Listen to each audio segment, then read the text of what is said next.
Hello, my friend. If this is your first time here, this is Sleepy Old World, and what we do is simple. We go back in time together slowly, and we look at the parts of history that never make it into the documentaries. Before we get into tonight's story, I want to say one small thing. If this has become part of how you fall asleep, a like or a subscribe genuinely helps this little channel keep going. It costs you nothing, and it means everything. And I would love to know honestly where you're listening from tonight. Maybe you are in a quiet flat in Toronto. Maybe you are lying in the dark somewhere in Texas. Drop it in the comments. I read every single one, even the ones that just say a place name and nothing else. I really love this community. Okay, let your shoulders relax. Good. Let's begin. Tonight we're going to the grocery store. Not the one down the street from you. A different one, a much older one. 1950-something, fluorescent lights humming over linoleum, and a woman standing in the doorway deciding whether she looks the part. It is not the parking lot you are picturing. Forget the wide, gleaming lot with 100 cars nose in under a painted sign. This is a Tuesday morning in a smaller lot, gravel in places, and the store itself is still finding its shape, still somewhere between the corner grocery your grandmother knew and the supermarket your mother would grow up trusting completely. A woman is standing just inside the door, not yet moving, the way people sometimes stand at the edge of a pool before they decide the water is worth it. Maybe she's 26, and this is her third year running a household of her own. Maybe she's 41, and has done this so many thousands of times that her feet know the aisles better than her mind does. Maybe she's newly married, and still faintly terrified of the butcher, who she's convinced can tell, just by looking at her, that she does not yet know a good cut of chuck from a bad one. Whoever she is, she has done something this morning that took longer than you would think, and she's about to do something that looks, on its surface, like nothing at all. Buying food, that is all it is called. That is not remotely all it is. She's wearing gloves. Not because it is cold, though sometimes it is. She's wearing gloves to touch canned peas. Let me back up, because that sentence deserves a moment before we move past it. Through most of the 1950s, a woman going to the grocery store was, in a very real sense, going out in public, and going out in public had rules that had nothing to do with comfort and everything to do with being seen correctly. She would not necessarily wear her best dress, the one saved for church or a dinner party, but she would wear something that was clean, pressed and appropriate. A shirtwaist dress in a small print, perhaps, or a simple skirt and blouse, if she was going somewhere less formal. Stockings, always, unless it was the dead of summer, and even then it was a small rebellion. A hat was common, though not universal, by the middle of the decade, and gloves were worn by a great many women well into their grocery runs, cotton gloves in warm weather, something heavier in winter. The gloves were not about the peas at all, of course. That is the joke, and also, in its way, the whole point. The gloves were about the idea that a lady's hands should not touch the world too directly, that there should always be a thin layer of fabric between her and the grubbier textures of daily commerce, the same instinct that had her carrying a handkerchief instead of simply wiping her hands on her skirt, and her hair. I want to be honest with you about something. Hair in this era was not a 5-minute affair. Many women set their hair the night before using pin curls or rollers, slept in them, uncomfortable as that sounds, and then brushed the whole thing out in the morning into a style that would hold for the day. A soft wave, a neat set close to the head, bangs curled just so. Lipstick went on before she left the house, as automatically as shoes. There is a phrase that shows up again and again in the etiquette columns and the advice books of the decade, and it goes something like this. A woman should never let the milkman, the mailman, or the neighbour see her looking as though she did not care. The grocery store being a place where you would inevitably encounter people you knew sat squarely inside that rule. You might be exhausted. You might have been up twice in the night with a sick child. None of that was supposed to show on your face by 9 in the morning when you walked past the produce bins. I find myself circling this detail because it tells you something true about the whole decade that a single fact about groceries never could on its own. The performance of composure was itself a kind of labour, invisible, unpaid and constant, layered on top of every other task a woman was already doing. Getting dressed to buy a pound of coffee was not vanity in the way we sometimes flatten it into today. It was closer to armour. It said, I am managing. It said, this household is being run by someone who has her hat on straight, and if her hat is on straight, surely everything behind the front door is equally in order. Whether that was true on any given morning was, of course, an entirely separate question. Now, our woman in the doorway. Let us call her Dorothy, because a name gives a person weight, even an invented one, even one standing in for a few million women who are mostly gone now and mostly unrecorded, except in the pages of magazines that told them what to buy. Dorothy has a list in her handbag, written the night before at the kitchen table after the dishes were done, and the list itself is a small act of strategy that most people watching her would never notice as strategy at all. She has organised it more or less by the layout of the store, produce first, then canned goods, then the meat counter last because meat should be bought as close to cooking time as possible, and dairy after that because it too needs to stay cold on the walk or drive home.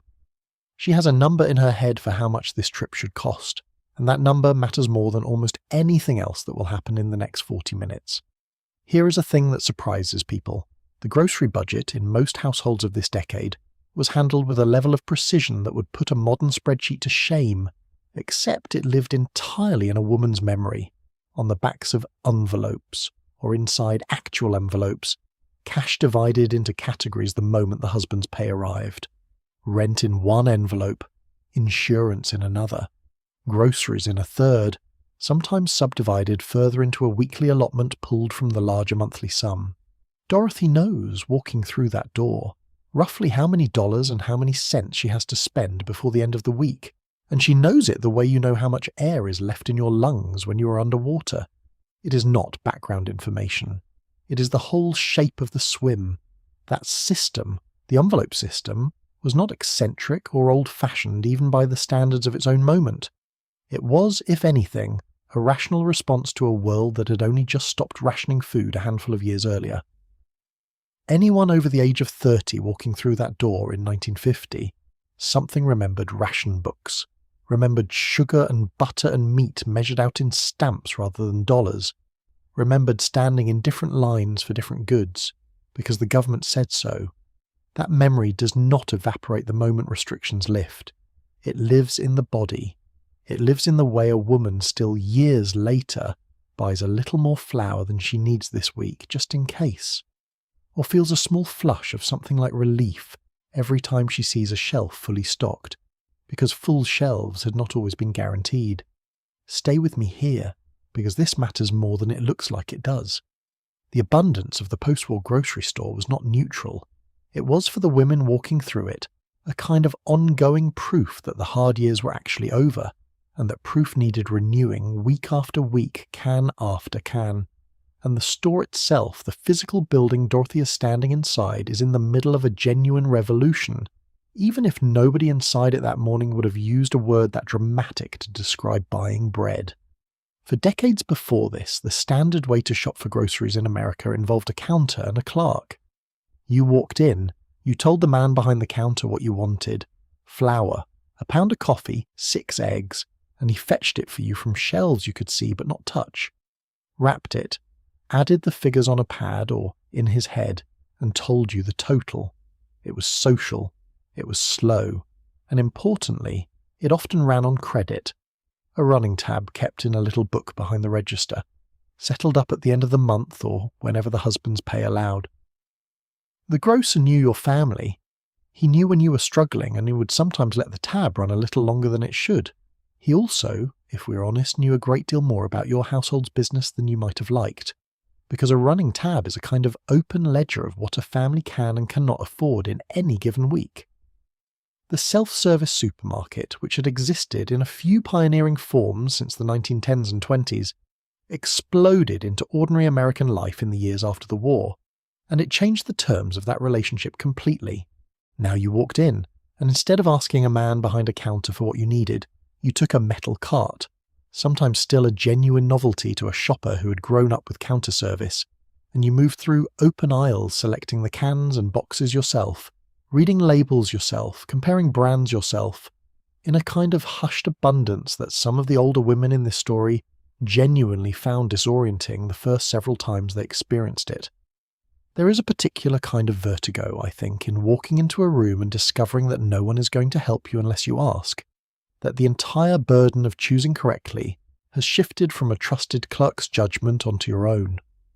Some women loved it immediately, the privacy of it, the freedom to change your mind about the tomatoes without anyone watching you do it.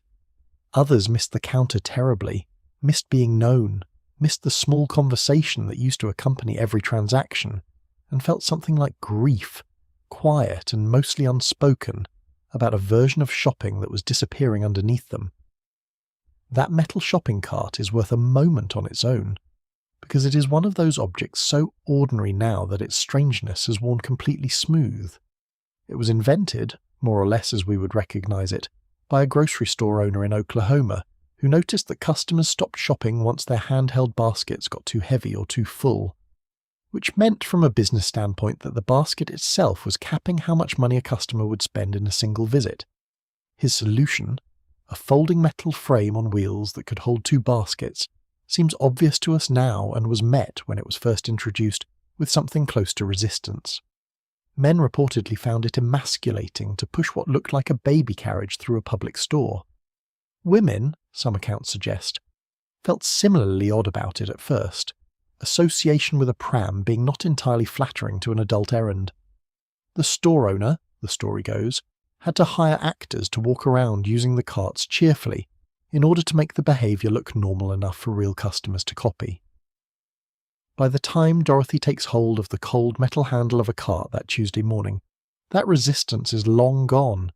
absorbed so completely into ordinary behaviour that she does not think about it at all. She simply pushes. Her first stop is the produce section, smaller than what you're picturing, arranged in wooden bins rather than the misted, stacked pyramids of a much later era. Choice exists, but it is narrower than it will become. Iceberg lettuce, tight pale green heads, dominates in a way that would surprise anyone used to the leafy variety of a modern produce aisle, mostly because iceberg travels well and keeps its shape through refrigeration and transport, in a way more delicate greens simply could not yet manage reliably across the country. Tomatoes in season, apples nearly year-round thanks to cold storage technology that had matured significantly in the previous couple of decades, bananas shipped up from Central America looking faintly exotic and modern sitting there in their yellow rows. Dorothy picks up a head of lettuce, presses it gently with her thumb the way her mother taught her, checking for the soft spots that mean it has started to turn, and sets it in the cart. She does this instinctively, without thinking about how she's performing a small piece of inherited knowledge, passed hand to hand through generations of women who learned to read food with their fingers because there was no other way to know. There is something worth pausing on here, a detail I genuinely find myself drawn back to whenever I read about this period.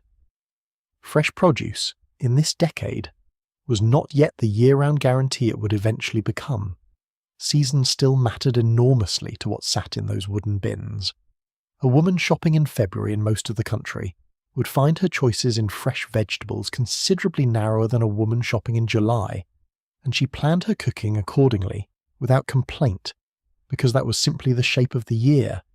Canned and increasingly through this decade, frozen vegetables filled the gap, and filling that gap was not seen as a compromise so much as a modern convenience, a small miracle of industrial food science that let a family in Minnesota eat green beans in January that had been picked and processed somewhere warm months earlier.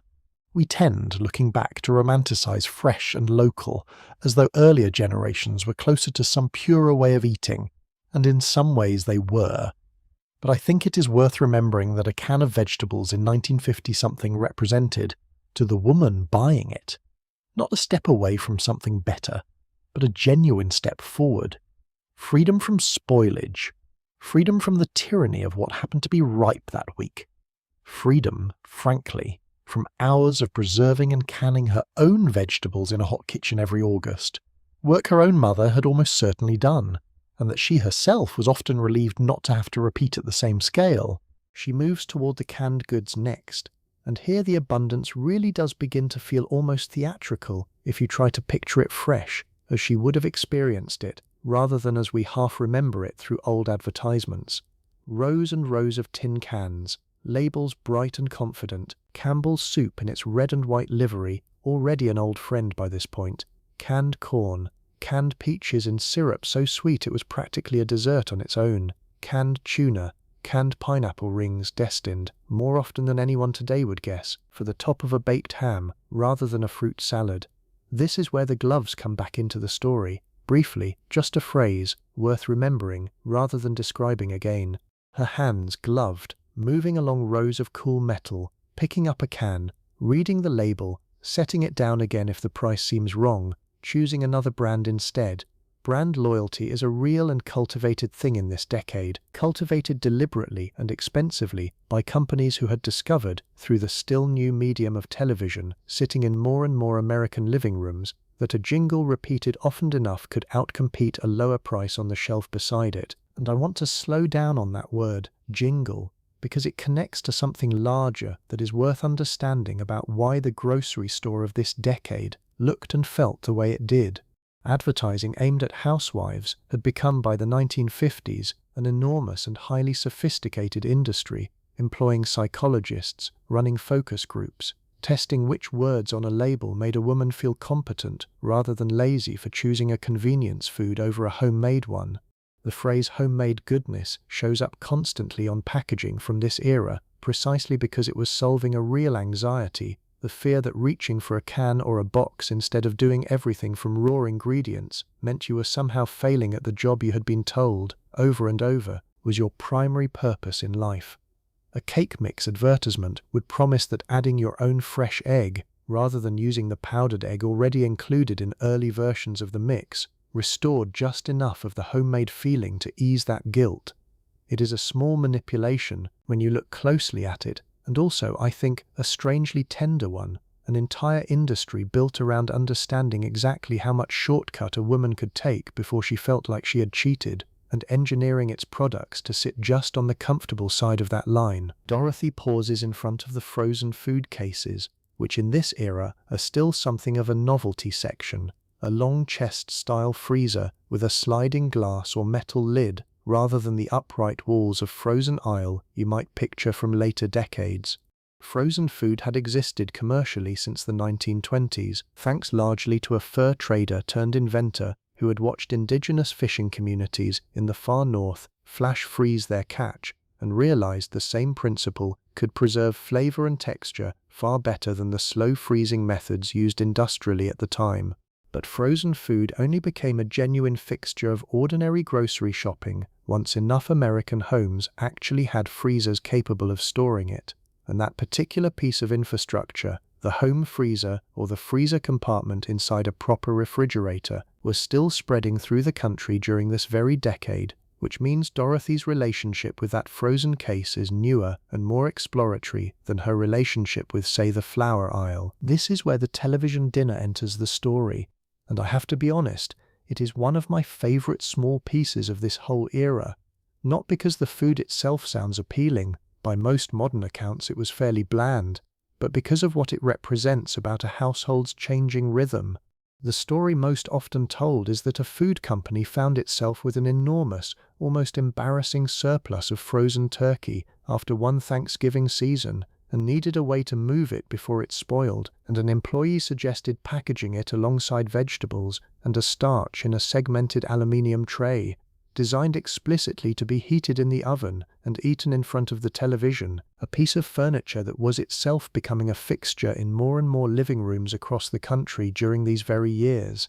The tray had 3 compartments, sometimes 4, keeping the turkey, the peas and the sweet potatoes politely separated from one another, and it came with cooking instructions printed right on the box. No real skill required beyond turning a dial and waiting. Dorothy might buy 1 or 2 of these, not as a regular habit yet. They remain something of a treat or a convenience for a particularly hectic evening, rather than the backbone of the week's meals. But their presence in that freezer case tells you something important about where the whole culture of eating is heading. The idea that dinner could be assembled by someone else entirely, frozen, shipped, purchased, and simply reheated, represented a genuinely new kind of relationship between a woman and the evening meal, one that would have seemed almost unthinkable to her own mother, who measured a good dinner partly by the hours of preparation it had visibly required. There is a quiet tension sitting right there in that freezer case that nobody in the store that morning would have named out loud.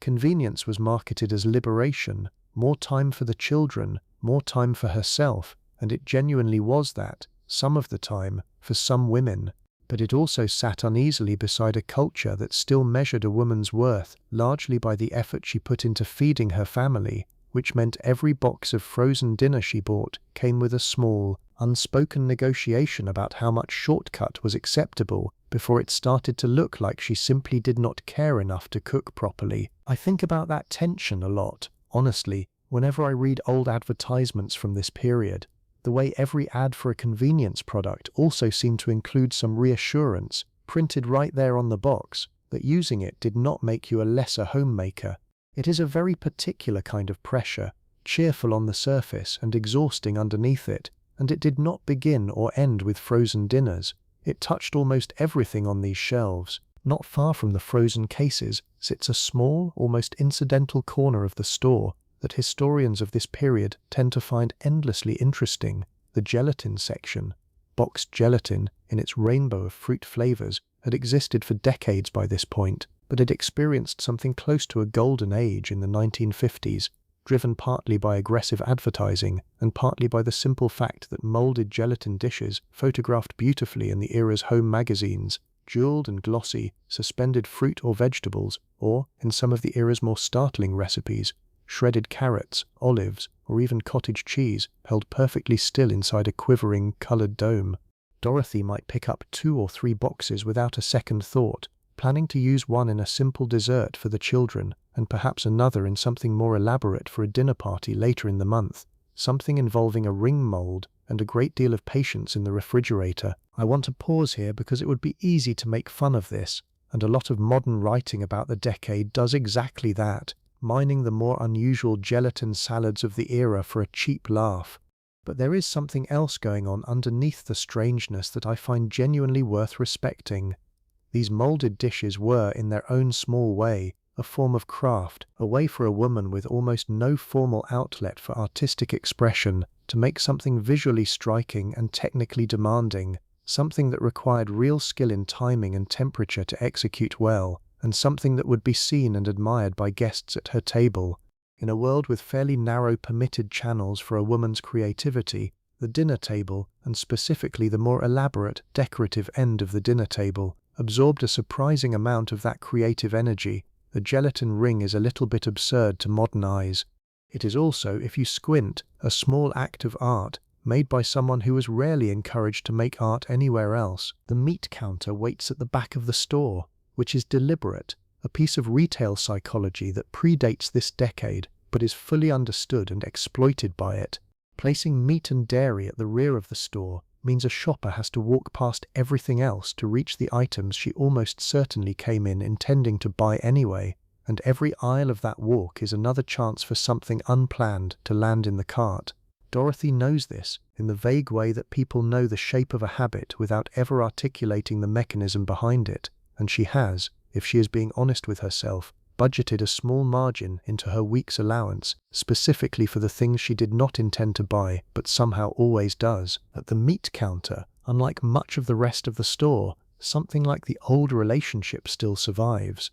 Many supermarkets in this decade retained a staffed meat department, even as the rest of the store shifted to self-service, because meat cutting required real skill, and because customers, particularly the older ones, still wanted to ask questions, to request a particular cut, to have something trimmed a certain way. Dorothy approaches the glass case, looking in at rows of chops and roasts arranged with real care, pink and marbled under the case lighting, and she has, by this point in her marriage, learnt enough to ask for what she actually wants, rather than simply pointing and hoping. She was not born knowing the difference between a good cut of chuck and a poor one. Someone taught her, her mother, most likely, or a mother-in-law, or one of the countless etiquette and home-making columns that ran in nearly every women's magazine of the period, publications that treated meat selection with the seriousness of a small technical education. Meat, more than almost anything else in her budget, is where the real arithmetic of the week gets decided.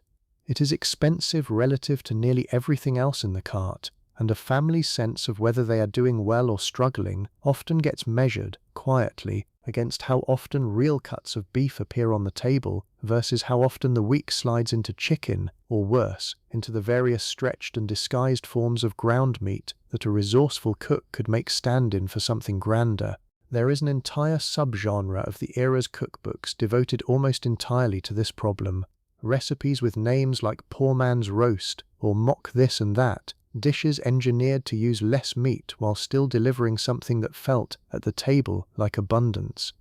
Dorothy has a folder of index cards at home, handwritten, some copied from her mother, some clipped from magazines, and a fair number of them exist for exactly this purpose, to make Tuesday's dinner look and taste like more than it actually cost. She asks the butcher, a man she has come to know reasonably well over the past couple of years, for 1.5 pounds of ground chuck, and while he wraps it in white paper, tying it with a length of string pulled from a spool mounted above the counter, the two of them exchange a few sentences about nothing in particular: his sister's new baby, the unusually warm weather for the season.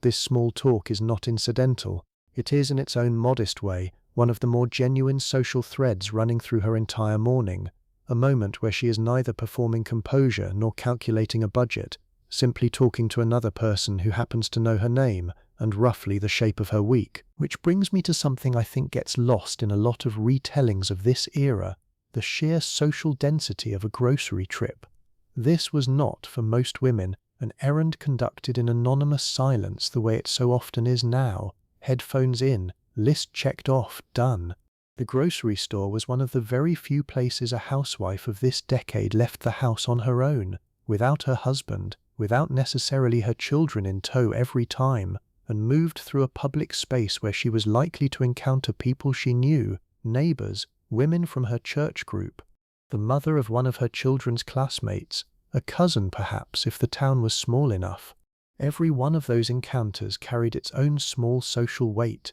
an exchange of pleasantries that was also, underneath the pleasantries, a kind of ongoing audit of how everyone's household appeared to be doing. There is a particular kind of glance that shows up in memoirs and oral histories from this period, a quick, almost involuntary look into another woman's cart. What is in there tells you things. A cart full of the cheapest store brands, generic labels in plain wrapping, said something different than a cart with name brand goods and a few obvious luxuries, a bag of good coffee, a box of proper chocolates rather than the plainer candy.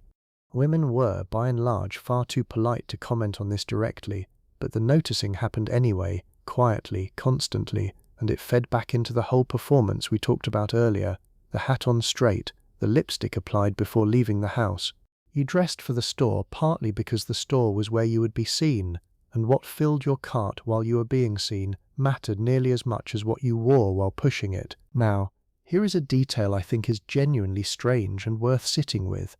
Coupons in this decade were not yet the elaborate, almost competitive hobby they would become in later years, with women building whole systems and stockpiling goods through careful clipping, but the practice existed in a real and growing form, printed in newspapers, mailed directly to households, tucked into magazine advertisements for a reader to cut out with kitchen scissors and save in a small envelope or a specific pocket of her handbag. Dorothy keeps hers in a little cardboard box at home, organized loosely by category, and she has learned through some trial and error which coupons are actually worth the trouble of remembering to bring, and which represent savings too small to justify the mental effort. Alongside coupons sat something even more distinctly of this era: the trading stamp. And I want to explain this properly because it genuinely surprises people who have never encountered it. Certain stores and certain gas stations, and eventually a wide range of other retailers, participated in stamp loyalty programs,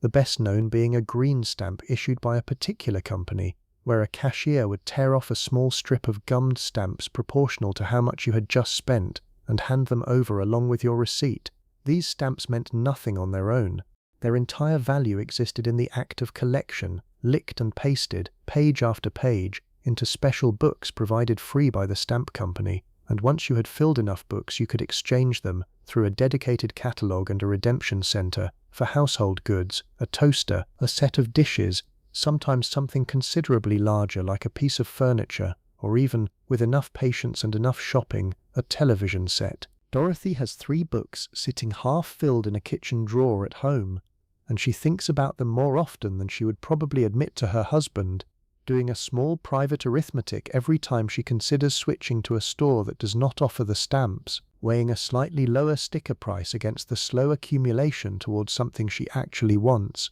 There is something almost touching about this system when you look at it closely, a form of enforced patience, of delayed gratification stretched out over months, sometimes years, that mirrors in its own small commercial way so much of what was expected of women generally during this decade. Wait, save, plan ahead. The reward will come, eventually, if you are careful and consistent enough about it. The checkout itself, when Dorothy finally reaches it, is nothing like the experience you would recognize from a modern store. There are no barcodes here, no scanner reading a price automatically from a printed pattern. That technology exists only in early experimental forms in laboratories and would not become a standard fixture of American grocery stores until decades later. Instead, every single item in Dorothy's cart carries a price stamped or stickered directly onto it, and the cashier, almost always a young woman, sometimes a man, reads each price and enters it by hand into a mechanical cash register, a solid, heavy machine with round keys that pop up with a satisfying, slightly loud mechanical chunk. The register's internal gears adding the running total as she goes, a small paper tape scrolling up inside a glass window to show the tally. This process is slower than you might expect, and it is also, in its own way, a small performance of arithmetic skill on the cashier's part, particularly in the stores that had not yet fully modernized. Dorothy watches the numbers accumulate, sometimes doing her own rough mental tally alongside the register, because a mistake here, an item rung up twice, a price misread, could genuinely matter to a household running as tight a budget as hers. When the total comes, she counts out cash from a small coin purse tucked inside her handbag, exact change when she can manage it, because exact change moves the line faster, and she is conscious, the way most people of her generation were conscious, of not holding anyone up unnecessarily. Not every trip to the store happens without company, and I think it is worth spending some real time on the version of this errand that includes children, because it changes the whole shape of the task in ways that the etiquette columns of the era rarely acknowledged with much honesty. A woman with a toddler on her hip and a slightly older child trailing behind her, gripping the edge of the cart, or occasionally wandering off toward a display of brightly colored cereal boxes, is not doing the same task as the woman shopping alone. She is doing 2 jobs at once, managing a small, unpredictable human being while also trying to execute the careful arithmetic of a weekly grocery budget, and the 2 tasks pull against each other constantly. Cereal boxes, in fact, deserve their own moment here, because this decade is precisely when cereal companies discovered with real precision the commercial power of a child standing in a grocery aisle. Bright mascots began appearing on boxes throughout these years, cartoon characters designed specifically to catch a small child's eye at exactly the height a shopping cart places that child's face, and prizes were tucked inside the box itself, a small plastic toy, a decoder ring, something that turned the box from a mere container of food into an object of genuine desire. A child who could not yet read might still recognize a particular mascot's colors from across an aisle and begin, immediately and often loudly, campaigning for it. Dorothy has learned, through repetition, which battles are worth having in public and which are not, and a cereal box that costs a few cents more than the plain alternative but buys her 10 minutes of relative peace is, on more mornings than she would like to admit, a trade she is willing to make. There is also threaded through this whole experience something quieter and less often discussed, how a grocery trip with small children was one of the very few times a woman's competence as a mother was on constant semi-public display. A tantrum in the cereal aisle was not simply an inconvenience to be managed. It was, in the eyes of every other adult shopper within earshot, a small piece of evidence about how well or how poorly that household was being run, and Dorothy is aware of this the way a person is aware of a draft in a room, not consciously most of the time, but always, somewhere, felt. I want to shift the light here for a moment and talk about something the era's advertisements and etiquette columns almost never address directly, because pretending it did not exist would be its own kind of dishonesty, and I do not think this story serves you well if I only tell you the parts that are cozy. The experience I have been describing, the composed housewife, the careful budget, the friendly butcher, the loyalty stamps, was overwhelmingly the experience of white women, and in large parts of the country, particularly across the South, the grocery store itself was organized around the same rigid segregation that shaped nearly every other public space during this decade. Some stores maintained separate entrances. Many maintained an unspoken but firmly enforced order of service, where black customers were expected to wait until white customers ahead of them had been helped, regardless of who had arrived first. Credit, that informal, trust-based system we talked about earlier, tied to the older counter-service grocers, was frequently extended more generously and more easily to white families than to black families in the same town, which meant the very same store could represent two entirely different realities depending on who was walking through its door. A black woman doing precisely the same task Dorothy is doing this morning, filling a cart,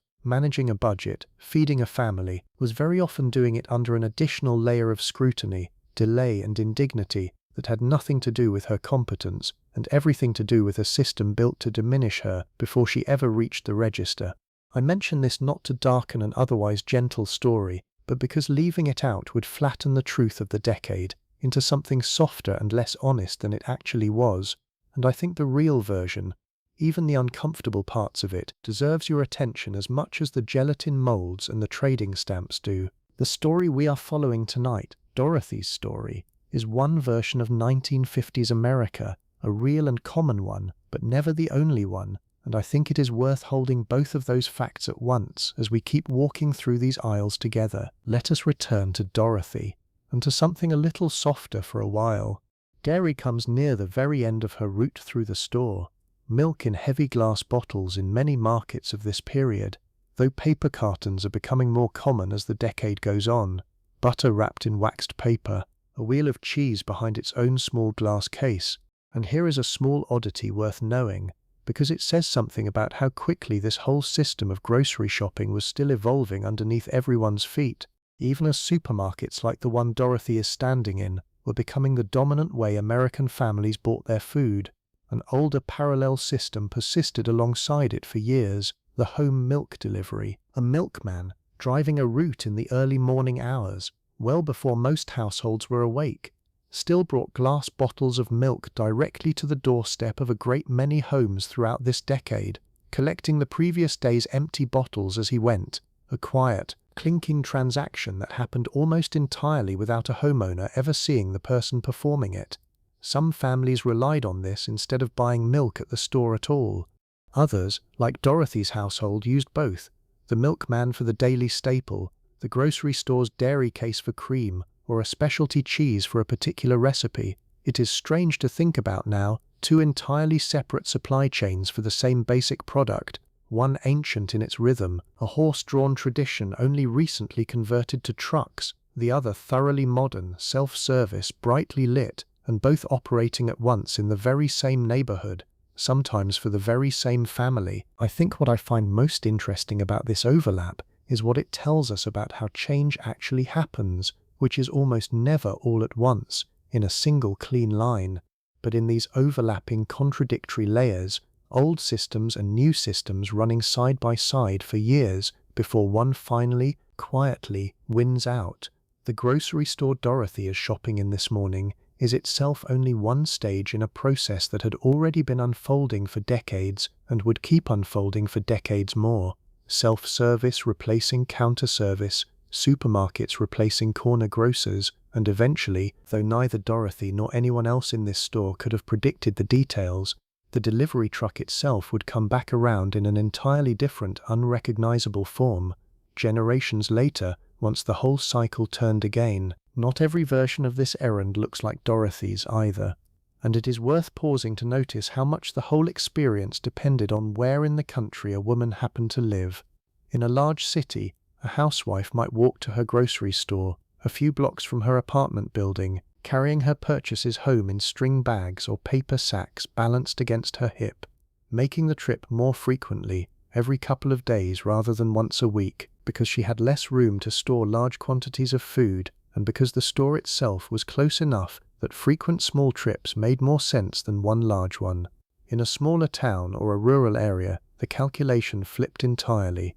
The nearest full grocery store might be a considerable drive away, which meant the trip happened less often, planned around a husband's availability with the car if the family owned only one vehicle, and the resulting grocery list looked correspondingly different. Larger quantities, more canned and preserved goods that could sit safely in a pantry for weeks between trips, less reliance on anything perishable that would not keep. And in the most rural pockets of the country, a genuinely older pattern persisted well into this decade and beyond. A family growing and preserving a significant portion of its own food, a vegetable garden out back, a root cellar, chickens kept for eggs, and the grocery store trip existing mainly to fill in the gaps. Coffee, sugar, flour, the things a family could not reasonably produce for itself. The image of the composed suburban housewife pushing a gleaming cart through a brightly lit supermarket, the image that dominates so much of our cultural memory of this decade, was real and common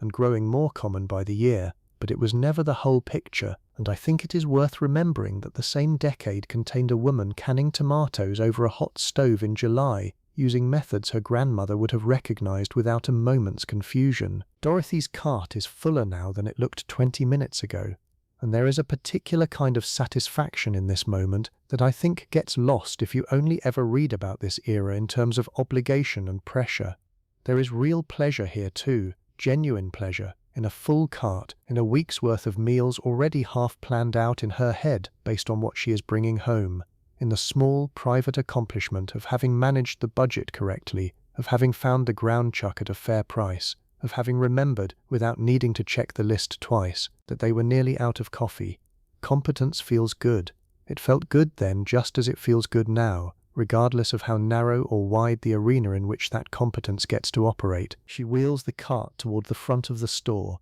past a checkout line where a teenage boy in a store apron is helping an older woman ahead of her load paper sacks into a low, flat cart designed for exactly this purpose, a job that exists almost entirely in this decade and the ones just before and after it. The grocery carryout boy, usually a local teenager earning pocket money after school, whose entire responsibility is packing groceries correctly, heaviest cans on the bottom, bread and eggs protected on top, and then wheeling that cart out to a customer's car and loading it into the trunk himself, sometimes for a small tip, sometimes simply as an included part of the store's service. The car itself deserves a small mention here, because owning one, or more precisely, a household having reliable access to one, shaped this entire errand more than almost any other single factor.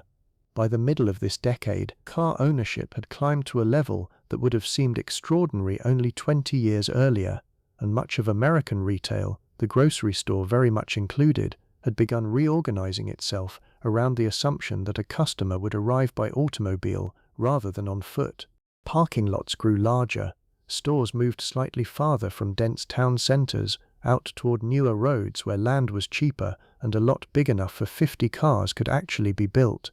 Dorothy's household owns one car, and on the days her husband has it at his office, she either walks the shorter distance to a smaller, older store within reach of her own 2 feet, or she plans her larger trips for a Saturday morning when the car is available and the whole family might come along, turning what could be a solitary errand into something closer to a small weekly outing. She loads the paper sacks into the trunk herself this particular morning, her husband having the car today only because she borrowed it for these few hours while he caught a ride to his office with a neighbor, and drives the short distance home along streets that are, by this point in the decade, increasingly lined with the low, similar-looking houses of a new kind of neighborhood, built quickly and affordably in the years just after the war to house the flood of new families forming as young men came home and married and started households of their own. The particular development Dorothy lives in was, not so many years ago, farmland, and there is still, on quieter mornings, a faint memory of that in the wide flat light and the young thin trees planted in careful rows along the sidewalk,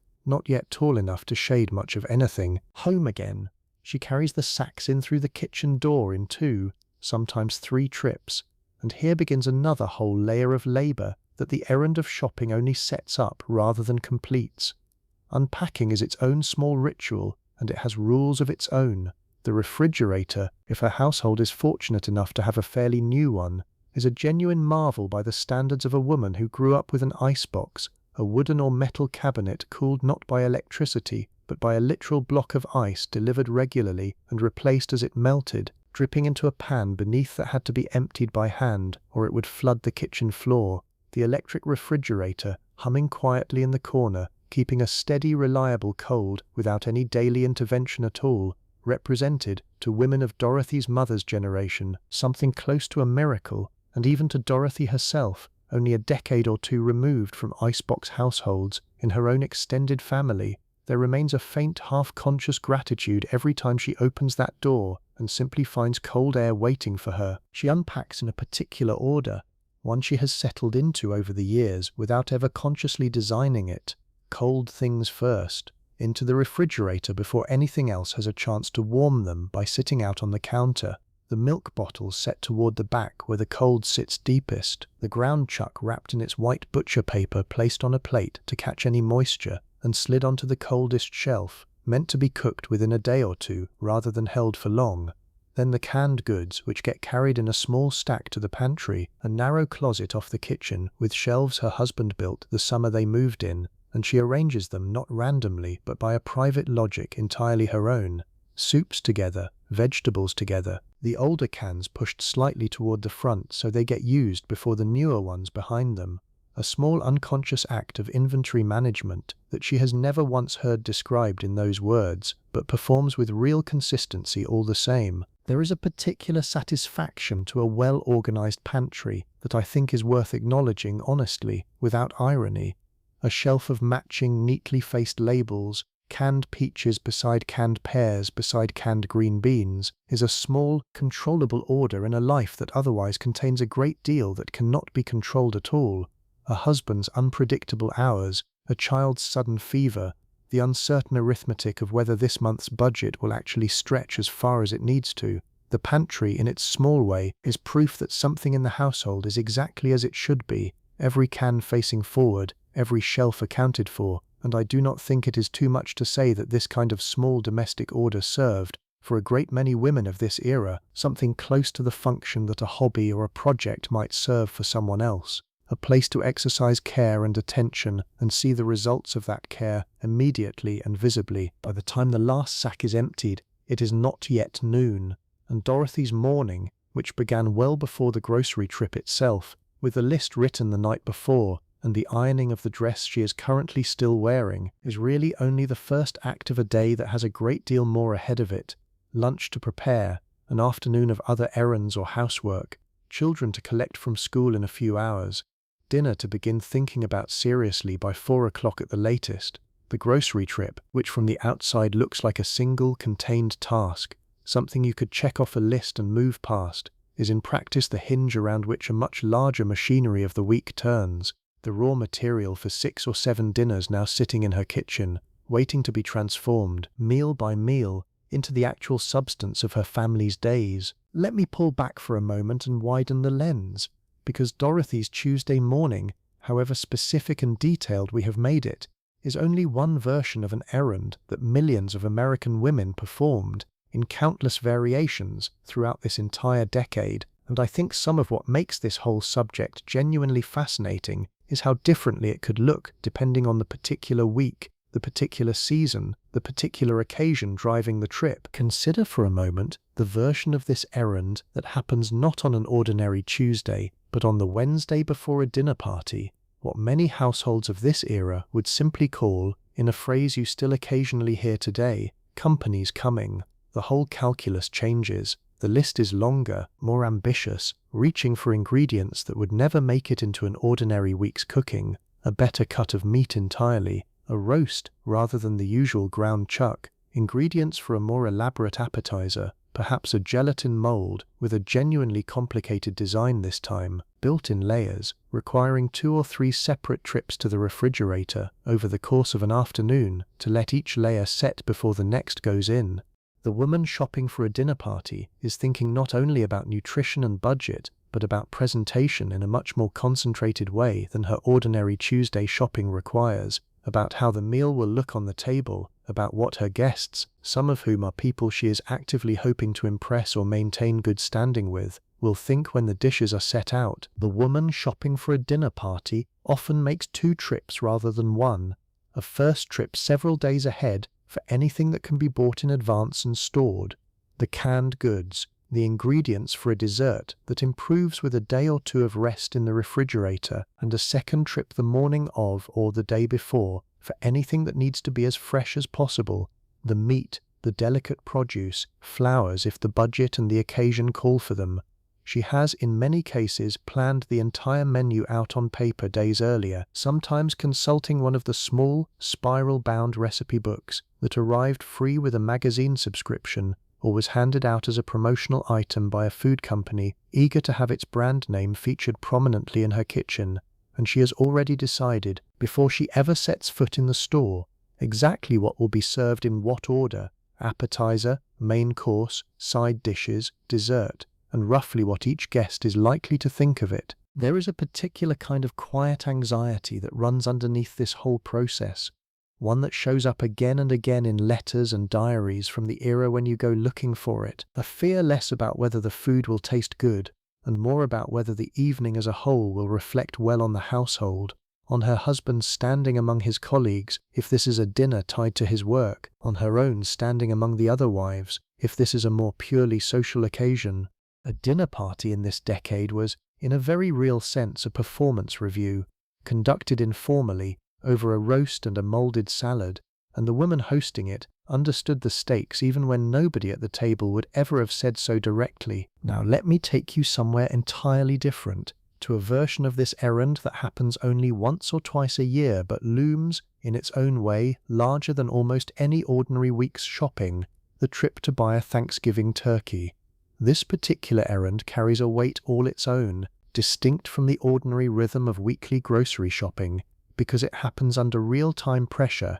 an entire nation, more or less, shopping for the same holiday in the same narrow window, and because the turkey itself, unlike a pound of ground chuck, is often ordered or reserved in advance, sometimes weeks ahead, particularly for a larger bird needed to feed a full extended family gathering. A woman shopping for Thanksgiving might place her order with the butcher as early as the first week of November, specifying a weight based on how many people she expects to feed, a rough rule of thumb passed down through generations suggesting roughly a pound of turkey per guest, sometimes more if she wants leftovers, which she almost certainly does, because the days following Thanksgiving in an American household of this decade run on turkey the way the rest of the year runs on chicken and ground beef, turkey sandwiches, turkey soup made from the carcass, simmered for hours on the back of the stove until the whole house smells of it. When she picks the bird up, usually the day before the holiday itself, the store is a different kind of crowded than any ordinary Tuesday,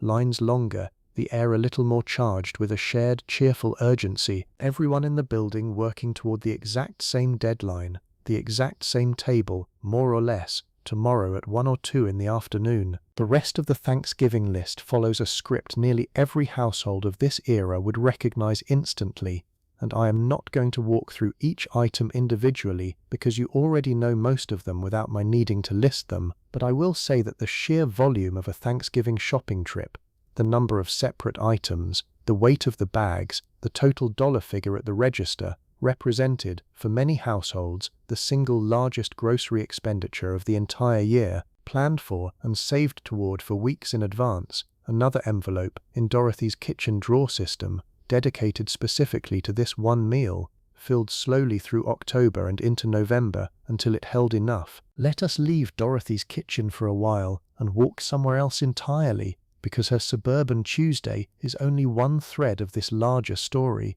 and I think the fuller picture deserves a wider walk.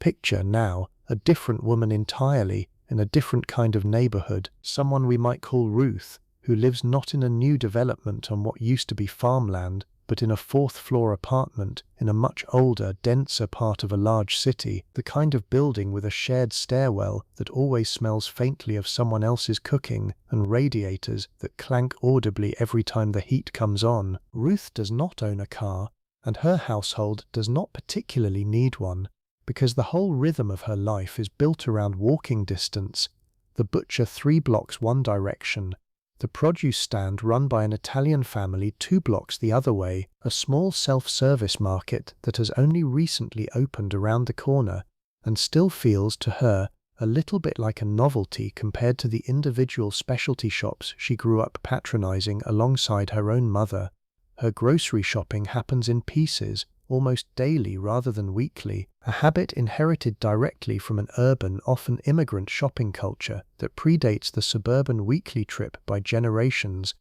Buy what you need for today and perhaps tomorrow, because your apartment kitchen is small. Your icebox or small refrigerator holds less than a suburban household's larger model, and fresh food bought in small quantities close to when it will be eaten has simply always made more sense in a city built this way. Ruth's cart, if she even uses a cart rather than the smaller basket more common in these older style shops, tells a different story than Dorothy's. Fewer canned goods, proportionally, more genuinely fresh items bought in small quantities, a loaf of bread from the bakery rather than the wrapped, sliced kind sitting on a supermarket shelf, cheese cut to order rather than pre-wrapped in a case. There is a real cultural layer running underneath this too, worth naming honestly, because a great many of the women shopping this way in cities across the country in this decade were the daughters or granddaughters of immigrants, carrying forward food traditions, Italian, Jewish, Polish, Greek, and dozens of others, that the newly dominant supermarket culture, built largely around a fairly narrow, standardized notion of American food, did not always accommodate particularly well. A woman wanting a specific cut of meat prepared a specific traditional way, or a particular imported ingredient central to her family's cooking, often found she was better served by the smaller specialty shops that had served her neighborhood for decades than by the shiny new self-service market opening up around the corner. However modern and appealing its lighting and its wide, clean aisles might look, this matters, I think, because it is easy, when you only look at the advertisements and the magazine spreads of this decade, to assume that the gleaming suburban supermarket, with its self-service aisles and its television dinners and its trading stamps, represented the entire experience of American grocery shopping in these years. It represented a great deal of it, certainly, an enormous and rapidly growing share, but it existed alongside and in genuine tension with older shopping cultures that persisted stubbornly in cities and in immigrant communities and in rural areas alike, each with its own logic, its own rhythms, its own relationship between a woman and the food she brought home to feed her family. Ruth's mother, visiting for the afternoon on a Sunday, still occasionally makes a small, gentle joke about the self-service market around the corner, calling it, only half teasing, the place where you have to be your own butcher and your own grocer both, and there is something in that joke worth taking seriously, a genuine mourning, mild but real, for a form of commerce built on personal relationship and specific knowledge that was, across the whole country, in ways large and small, slowly beginning to give way to something more standardized, more anonymous, and undeniably in many practical respects, more efficient. I want to take a slight detour now, back in time a little, to explain where all of this knowledge actually came from, because Dorothy and Ruth were not born knowing how to judge a good cut of chuck, or how long a molded gelatin needed to set properly in a refrigerator. This kind of knowledge had an entire educational infrastructure behind it, built up over decades and running in full, confident force by the 1950s. Home economics as a formal school subject had existed in American education since the early years of the century, and by this decade it was a nearly universal part of a girl's schooling, a dedicated class, often with its own kitchen classroom, complete with several small working stoves and sinks arranged around the room, where teenage girls learnt to plan a balanced meal, manage a household budget, and yes, shop wisely, sometimes through actual role-playing exercises built specifically around a mock grocery store visit. Beyond the schoolroom, an entire publishing industry existed to keep a grown woman's education going long after she had left home economics class behind. Magazines aimed specifically at homemakers, names that would have sat on nearly every coffee table in America at some point during this decade, ran regular features on smart shopping, complete with sample budgets broken down by family size, comparison charts of brand prices, and detailed advice on how to read a label correctly, what certain claims on packaging actually meant versus what they merely implied. radio programs, and increasingly television programs as the decade wore on, offered similar guidance in a warmer, more conversational format, a host walking listeners through a hypothetical week's shopping list the way a friend might. And behind all of this sat a less visible but genuinely influential layer: the home economics extension programs run through land-grant universities and county governments, originally designed decades earlier to reach rural farm women, but by this era serving suburban and even urban households as well, sending out pamphlets, hosting demonstrations, answering written questions from housewives about anything from canning safety to stretching a grocery budget through a lean month. This entire apparatus, school classes, magazine columns, radio hosts, extension pamphlets, existed because grocery shopping and meal planning were treated quite seriously as a genuine professional skill, one that deserved real instruction, even though the woman performing that skill would never receive a salary, a title, or in most cases any formal acknowledgement at all that what she was doing constituted work in the fullest sense of the word. Let me bring in one more figure now, because it would be incomplete to talk only about women whose full-time occupation was the household itself. A meaningful and growing number of American women in this decade also held paying jobs outside the home, and their relationship with the grocery store looked different again, shaped by considerably less available time. Consider a woman we might call Helen, who works as a secretary downtown, finishing her shift at 5 in the evening, and who does her grocery shopping in the narrow window between leaving her office and needing to have something on the table for her family by 6:30 or 7. Helen's shopping is faster, more efficient, less social than Dorothy's leisurely Tuesday morning trip, because she genuinely does not have the time for lingering conversation with the butcher or a slow, careful comparison of 3 different brands of canned tomatoes. She has learned her store's layout the way a commuter learns a subway map, moving through it with real economy of motion, and she leans more heavily than Dorothy does on the newer convenience foods, not out of any lesser commitment to her family's dinner, but out of simple, practical arithmetic about the hours actually available to her in a day that already includes a full workday on top of everything a housewife with no outside job is also expected to manage. There is a particular kind of exhaustion in Helen's evenings that the era's magazines rarely addressed directly, because the dominant cultural image of this decade held so firmly to the idea of the full-time homemaker that a working wife's very real doubled burden, a paying job followed immediately by a second unpaid one, often went almost entirely unacknowledged in the advice columns supposedly written to help women just like her. There is another figure worth introducing here, a slightly older woman, someone we might call Margaret, whose household has recently invested in what the era called a deep freeze, a large separate chest freezer kept in the basement or a back porch, distinct from the smaller freezer compartment built into an ordinary refrigerator, and capable of storing a genuinely large quantity of food for months at a time rather than days or weeks. This particular purchase, a real financial commitment for most families, changed the whole logic of Margaret's grocery shopping in a way worth understanding, because it allowed her to buy in bulk, purchasing an entire side of beef at once, sometimes directly from a local farmer or through a bulk meat plan sold by a butcher specifically built around deep freeze ownership, having it cut, wrapped and labeled in a single large batch that would then feed her family for months.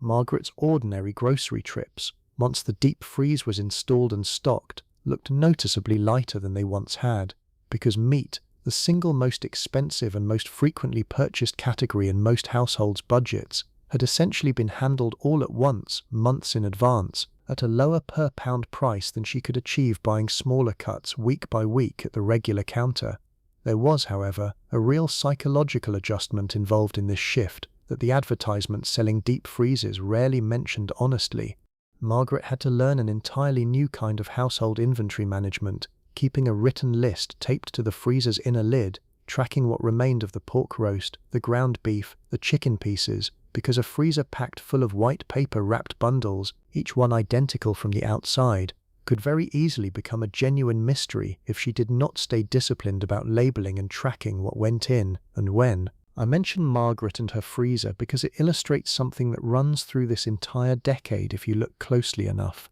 The way that seemingly small pieces of new household technology kept quietly reshaping the fundamental logic of an errand that looked, on its surface, unchanged from one year to the next.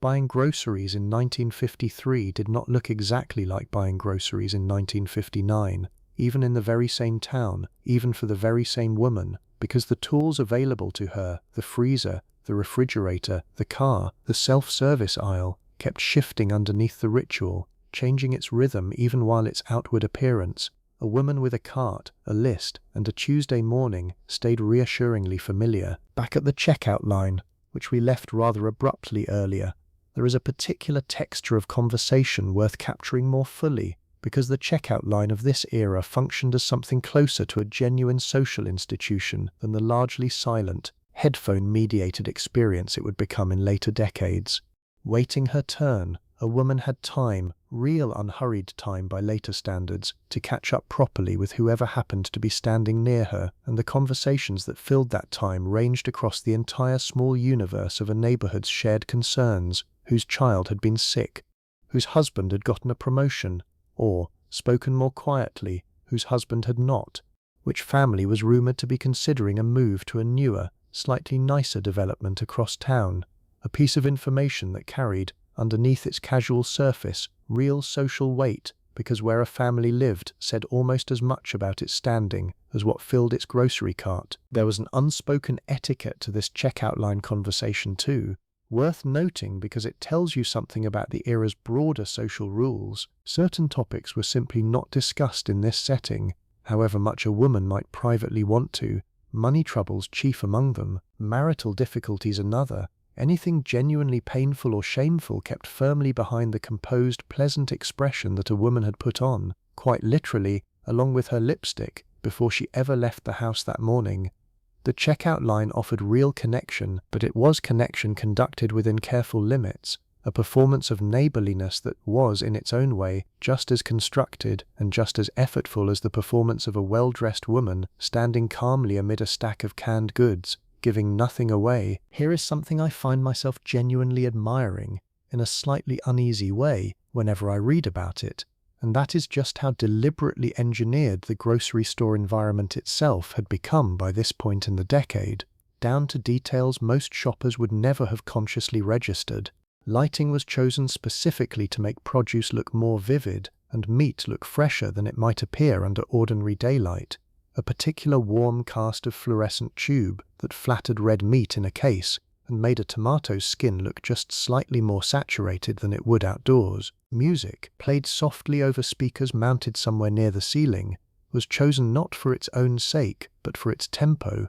slow, unobtrusive instrumental arrangements, specifically selected because researchers of the era had found that slower music encouraged shoppers to walk more slowly through the aisles, and shoppers who walked more slowly, it turned out, reliably spent more money than shoppers who moved briskly through their list and left. Even the placement of everyday staples followed a considered logic once you know to look for it. Milk, an item nearly every household needed on nearly every visit, sat consistently at the very back of the store, which meant a trip for nothing but milk still required walking the full length of every aisle to reach it, past the cereal, past the canned goods, past the impulse items stacked at eye level near the ends of each row, specifically because that end position, retailers had discovered, generated dramatically higher sales than the exact same product placed in the middle of an aisle. None of this was hidden or secret exactly. It simply operated below the threshold of what an ordinary shopper, moving through her Tuesday morning errand with a dozen other things on her mind,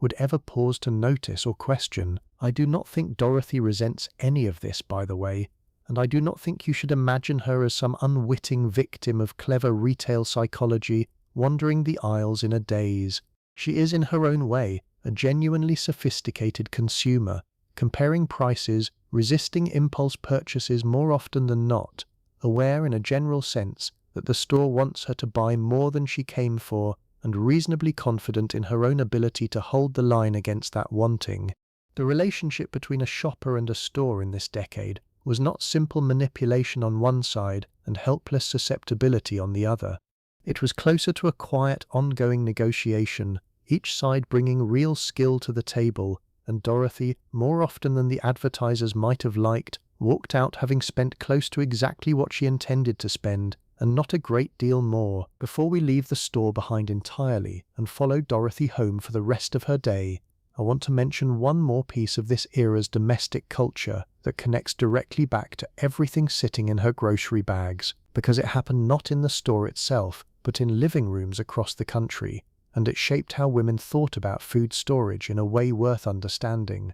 The home party, sponsored by a plastics company selling airtight food storage containers, had become by the middle of this decade a genuine social and commercial phenomenon, a woman hosting a small gathering of neighbors and friends in her own living room while a company representative, and increasingly the hostess herself, demonstrated the products. A particular signature seal, a distinctive burping sound made when air was pressed out of a sealed container correctly, becoming something of a small point of pride among women who had mastered the technique. These parties mattered because they solved a real practical problem sitting at the very end of every grocery trip. What happened to the leftover half of a casserole, or the extra portion of vegetables nobody quite finished, once dinner itself was over? Airtight, reusable plastic containers meant less food spoiling in the refrigerator, meant a woman's careful grocery budgeting actually translated into less waste, and the parties themselves, held not in a store but in someone's own home,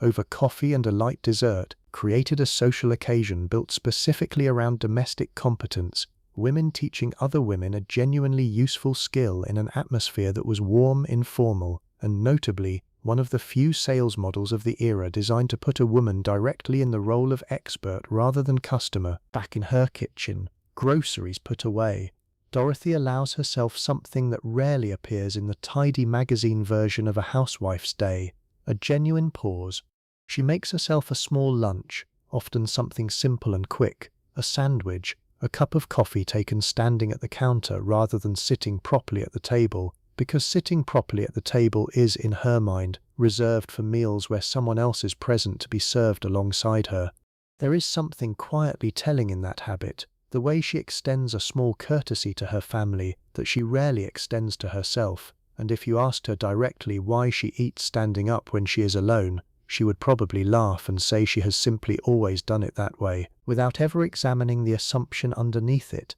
that her own comfort ranks somewhere below everyone else's in the order of the household's daily priorities. The early afternoon holds a stretch of time that does not appear in most cultural memories of this decade at all. The unglamorous middle hours between the morning's shopping and the evening's dinner, filled with tasks that left almost no trace in the historical record precisely because they were considered too ordinary to write down anywhere. Ironing, ideally, is done now. The dress she is wearing hung and a fresh one pressed for tomorrow. The children's school clothes attended to. Her husband's shirts starched at the collar and cuffs the way he prefers them. Mending sits in a basket by the good chair in the living room. A sock with a hole worked over a wooden darning egg, a button reattached to a coat before the loose thread gives way entirely and the button is lost somewhere on a sidewalk. None of this is dramatic. All of it is constant. By 3 in the afternoon, the rhythm of the house shifts again as the children come home from school,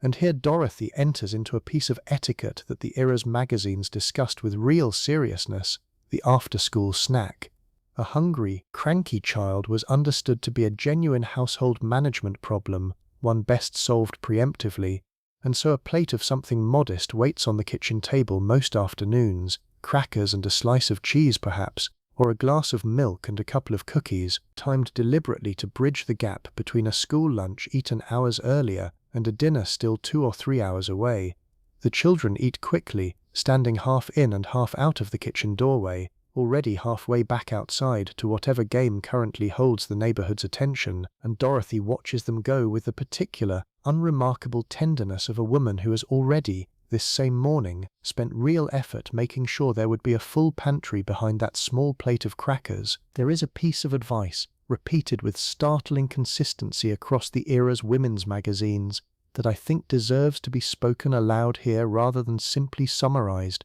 because its exact tone tells you something the summary alone cannot. Articles of the period regularly counseled a wife to freshen herself up in the final half hour before her husband's arrival home from work, to touch up her lipstick, to run a comb through her hair, to remove her apron before he walked through the door, the theory being that he had spent his entire day being looked at and judged by colleagues and clients in a professional context, and deserved, upon crossing his own threshold, to be greeted by a wife who appeared rested, pleasant, and glad to see him, rather than by visible evidence of the considerable labour that had gone into making that greeting possible. I want to sit with this for just a moment, because it is exactly the kind of detail that can be read two very different ways, and I think both readings are true at once. On one hand, it is a genuinely unfair expectation, asking a woman to perform ease and pleasure at the precise moment when she was likely most tired, having managed an entire household's worth of invisible labour across the very same hours her husband spent, comparatively, sitting at a desk. On the other hand, Dorothy herself, if you could ask her honestly, might tell you that touching up her lipstick before he came home had very little to do with any magazine article, and a great deal to do with genuinely wanting to see him, wanting that particular hour of the day, the reunion at the door, the retelling of small events from their separate days over dinner, to feel like something worth a small effort. Advice and desire are not always opposites. Sometimes a culture simply names, insists upon, and eventually commercializes a genuine human impulse that would have existed anyway, and it becomes very difficult, looking back from this distance, to fully separate the two. Dinner itself, when it finally arrives, closes the loop that began this morning in the produce aisle, and it is worth noticing how much of the day's earlier labour becomes, in this 1 hour, almost entirely invisible again. The ground chuck, selected carefully at the butcher's counter, chosen partly for price and partly for what it could plausibly be stretched into,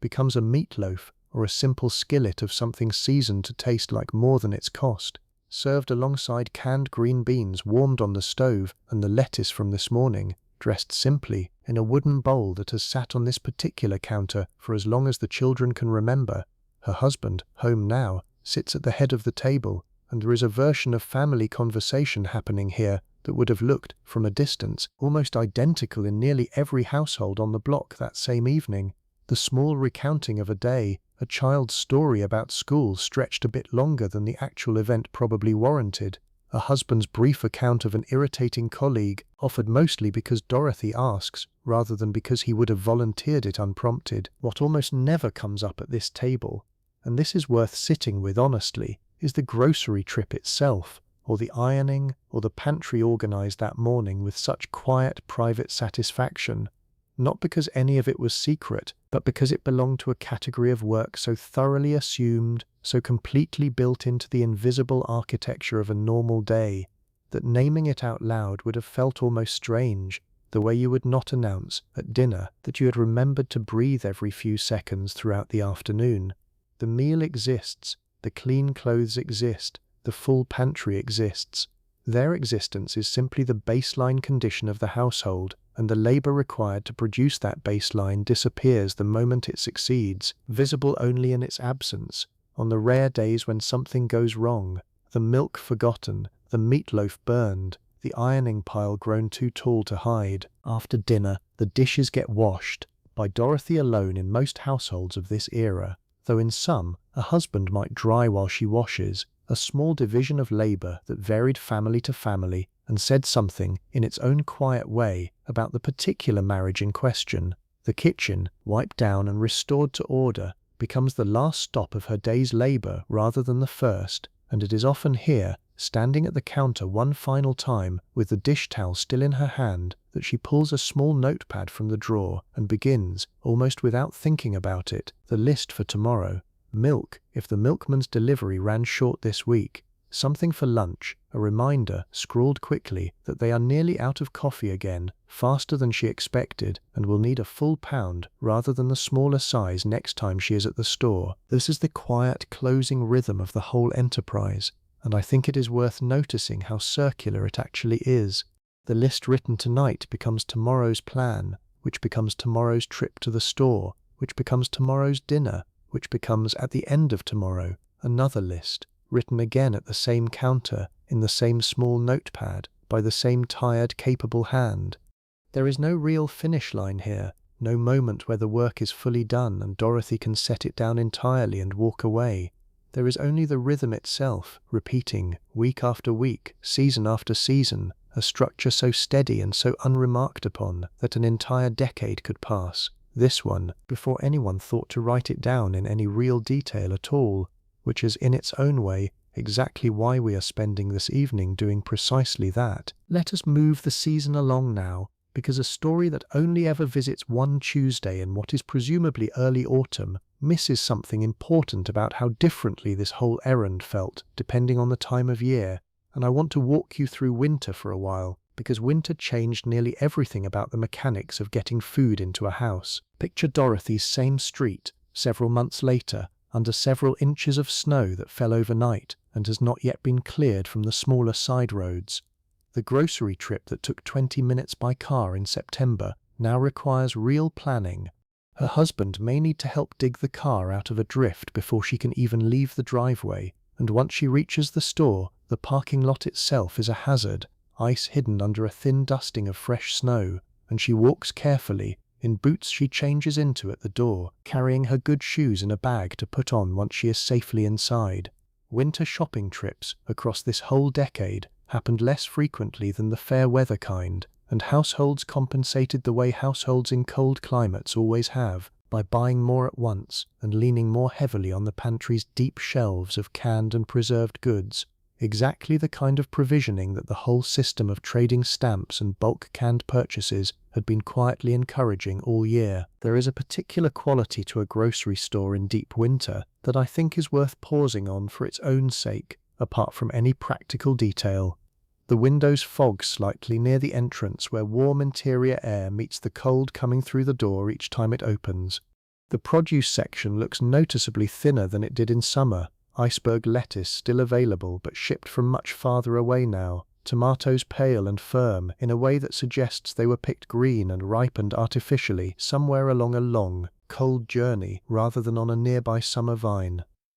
Citrus fruit, oranges and grapefruit, actually improves in this season, arriving from warmer growing regions in the south at exactly the time of year a body craves something bright and acidic, and Dorothy buys more of it now than she would in July, a small seasonal instinct that predates any nutritional science she could name, something closer to a body simply knowing what it wants. Christmas sits inside this same winter stretch, and it deserves its own brief mention, distinct from the Thanksgiving rush we already walked through, because the character of Christmas shopping was different in a way worth noticing. Where Thanksgiving concentrated almost entirely around a single enormous meal, Christmas grocery shopping in most households spread itself across a longer stretch of preparation, baking especially, an entire season's worth of cookies and fruitcakes and candies made in the weeks leading up to the holiday itself, gifted to neighbors in tins and wrapped plates, a tradition that meant Dorothy's December grocery lists ran heavy with flour, sugar, butter, and the particular spices, cinnamon, nutmeg,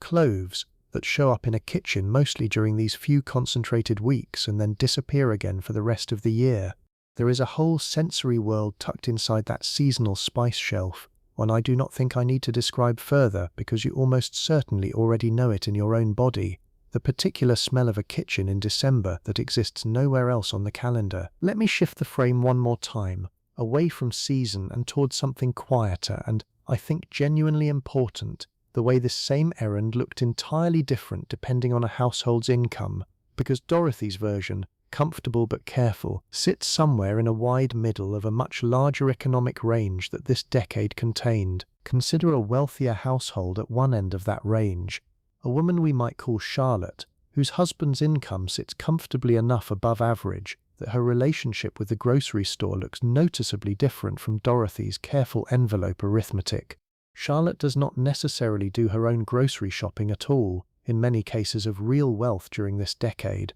A household employed a cook, and the cook, not the lady of the house, handled the daily marketing, walking or driving to the store with her own list, drawn up in consultation with Charlotte only for special occasions or particular preferences, an arrangement that echoed, in a smaller and more modest American key, the same domestic hierarchy that had structured wealthy households for generations before this one. Charlotte's own relationship to food shopping, when she did participate directly, tended to happen at a different tier of store entirely, smaller, higher-end markets that stocked imported goods, a real parmesan wheel rather than the more ordinary domestic cheese sitting in Dorothy's dairy case, wines selected with real knowledge rather than grabbed quickly off a shelf. And the whole experience carried a different social texture, unhurried, attended to by staff who knew her by name and set aside particular items they expected she would want before she even asked. Now consider the other end of that same range, a woman we might call Bernice, whose husband works in a factory and whose household budget leaves almost no margin at all for the small luxuries that fill even a fairly ordinary week in Dorothy's kitchen. Bernice's grocery list is built around cost first and almost everything else second, and she has developed out of real necessity rather than any magazine suggestion, an even more sophisticated private mathematics than Dorothy's, calculating cost per serving with real precision, stretching a single pound of ground meat across 2 full dinners by extending it with rice or dried beans, buying the cheapest cuts available and knowing, through hard-won experience rather than any cookbook, exactly which long, slow cooking methods could make those cuts tender and worth eating. She rarely if ever buys the trading stamps she sees other women collecting, not because she does not want the eventual reward, but because the stores offering them tend to price their goods just slightly higher to cover the cost of the program, and Bernice's arithmetic, tighter than Dorothy's by a real and meaningful margin, cannot absorb even that small difference. There is a dignity in Bernice's version of this errand that I do not want to undersell by only describing it in terms of what she lacks compared to Charlotte or even Dorothy. Her competence, if anything, runs deeper, because her margin for error runs so much narrower. A mistake that would cost Dorothy a few dollars and a mildly annoyed evening might cost Bernice's family an actual missed meal later in the week, and she carries that knowledge into every single aisle, every decision between one can and a slightly cheaper alternative sitting beside it, with a level of focused attention that the era's glossy magazine advertisements, aimed overwhelmingly at households comfortably positioned somewhere between Dorothy's world and Charlotte's, rarely bothered to depict honestly at all. The grocery store held all 3 of these women within the very same walls on any given morning, sometimes standing near each other in the very same checkout line, each one performing a version of the same basic task with entirely different resources, entirely different stakes, and, I think it is fair to say, entirely different definitions of what a successful trip actually looked like by the time she reached her own front door again. I want to introduce one more woman before we move deeper into the stranger, more surprising corners of this whole subject, an older widow we might call Agnes, because her version of the grocery trip carries a texture entirely different from anything we have walked through so far. Agnes lost her husband several years back, and her household now consists of exactly one person, herself, which sounds like it should make grocery shopping simpler, and in some narrow arithmetic sense it does. Smaller quantities, a shorter list, less money spent overall. But it also strips away nearly all of the social camouflage that a married woman's shopping trip carried without her ever having to think about it. Agnes shops for one, and in a culture built almost entirely around the household as its basic unit, a cart visibly, unmistakably provisioned for a single person draws a particular kind of attention, sympathetic glances from women who know her situation, occasionally an over-solicitous comment from a cashier that Agnes has learned to deflect with practiced grace even when it lands somewhere tender. Agnes has also had to relearn, at an age when relearning does not come as easily as it once did, an entire set of practical skills that had belonged, for decades of her marriage, to a division of labor that no longer applies. Her husband handled the car, and now she either drives herself, a skill she came to only in her later years and still approaches with more caution than confidence, or she relies on a neighbor, or she walks farther than she once would have imagined walking, to a smaller store closer to home. There is something quietly instructive in watching Agnes's version of this errand, because it reveals, by its very difference, just how much of the whole system we have described so far assumed a particular household shape, a husband earning, a wife managing, children to feed, and how much genuine adjustment a woman had to make when that shape changed underneath her, not through any failure of her own but through the ordinary, eventual arithmetic of a long marriage and a husband who did not live to grow old beside her. Now, let me turn towards some of the stranger corners of this whole world, the details that tend to make people laugh or blink in real surprise when they hear about them for the first time. because this decade produced a genuinely remarkable amount of odd, specific custom around women, food, and the domestic sphere. And I think a story like this one would be incomplete without spending real time in that stranger territory. Consider, for instance, the era's genuine, well-documented anxiety about botulism in canned goods, an anxiety that produced a specific and slightly unnerving piece of advice printed in cookbooks and homemaking guides throughout the decade, that certain home-canned vegetables, green beans in particular, should be boiled for a full 10 minutes before tasting, not because the recipe called for it, but because that boiling was understood to destroy a dangerous toxin that could otherwise be present without any visible sign at all, no off smell, no strange color, nothing to warn you except the rule itself. Women followed this advice with real seriousness, and it is worth remembering, whenever this decade gets romanticized into pure nostalgia, that a genuine, quiet fear ran underneath a fair amount of ordinary kitchen practice,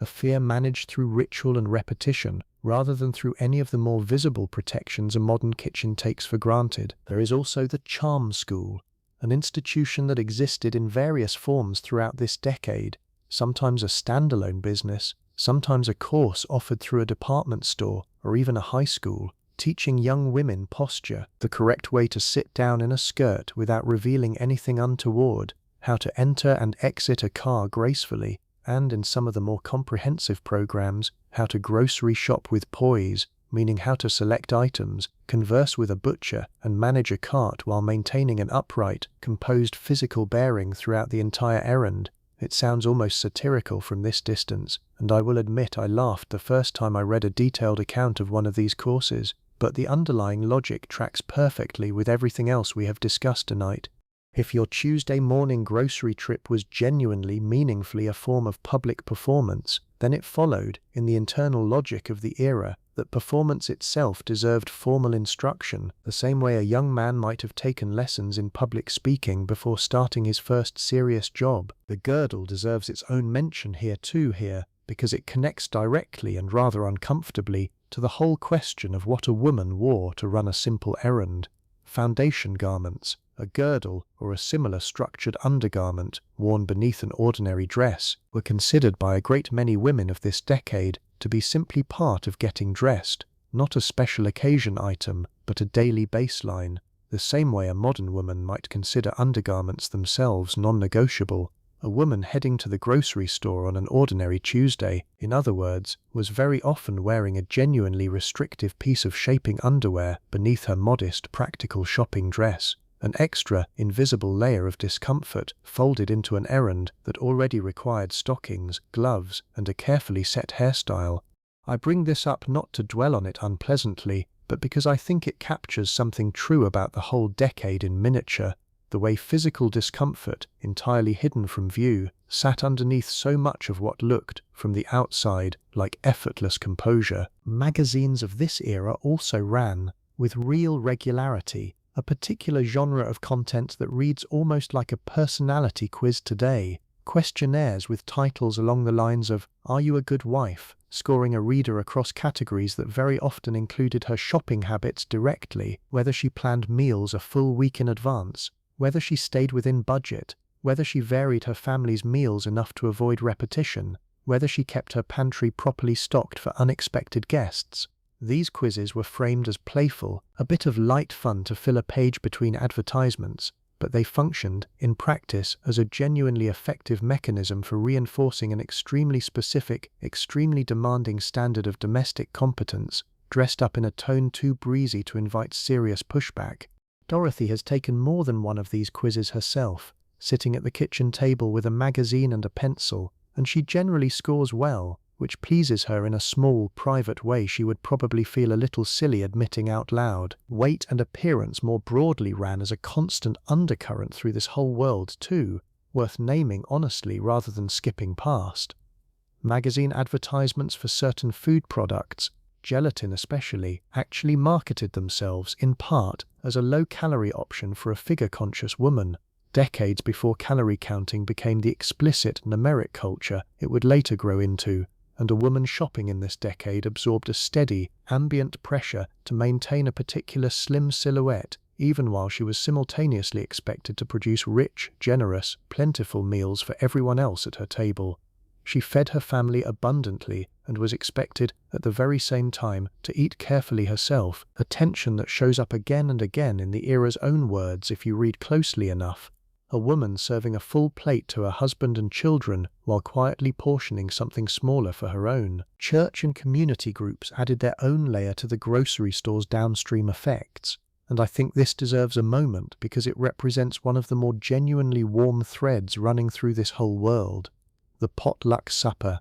an event where each woman brought a single dish to a shared communal table, functioned as a kind of ongoing low-stakes cooking competition and social bonding ritual all at once, and a woman's reputation within her church or community group could rest, in a small but real way, on the quality and reliability of her signature dish, the casserole she was known for, the particular way she dressed a salad that everyone always asked about. Recipe cards traded hands constantly in this world, written out by hand on small index cards, passed between friends and relatives, copied and recopied so many times that a single dish, a green bean casserole topped with fried onions, say, might travel through an entire town's worth of kitchens within a single year, each woman adding it to her own recipe box, her own private, accumulating archive of what worked. There is a whole separate universe of commerce running parallel to the grocery store during this decade that deserves its own attention. The door-to-door salesman, because he shaped a household's supplies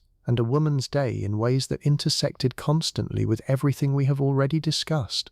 A man selling household brushes, cleaning products and small home goods might knock on Dorothy's door on any ordinary weekday afternoon, carrying a heavy sample case, offering a demonstration of a new brush design or a cleaning solution she had not yet tried, and these visits were frequent enough, common enough, that most households of this era developed their own private etiquette around them, a polite but firm refusal for the salesman a woman did not want to engage with, genuine warmth and welcome for the ones who had become, over years of repeat visits, something closer to a recognized acquaintance. Alongside him walked a saleswoman representing a well-known cosmetics and household goods company, a role that many women of this era took up themselves as a genuine, if modest, source of independent income, selling face creams, perfumes, and small beauty items directly out of a sample case to the women in her own neighborhood, often on a payment plan that spread the cost of a purchase across several small installments,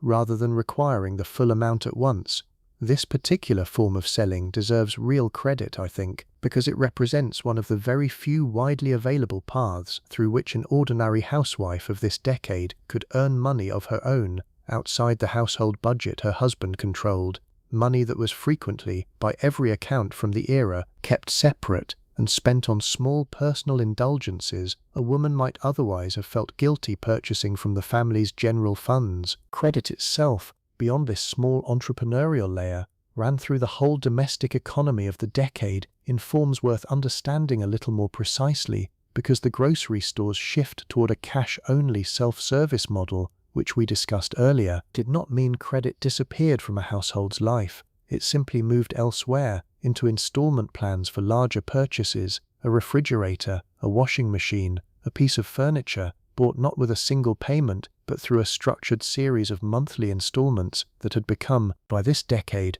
a completely ordinary and widely accepted way for an American family to acquire the larger goods filling their home.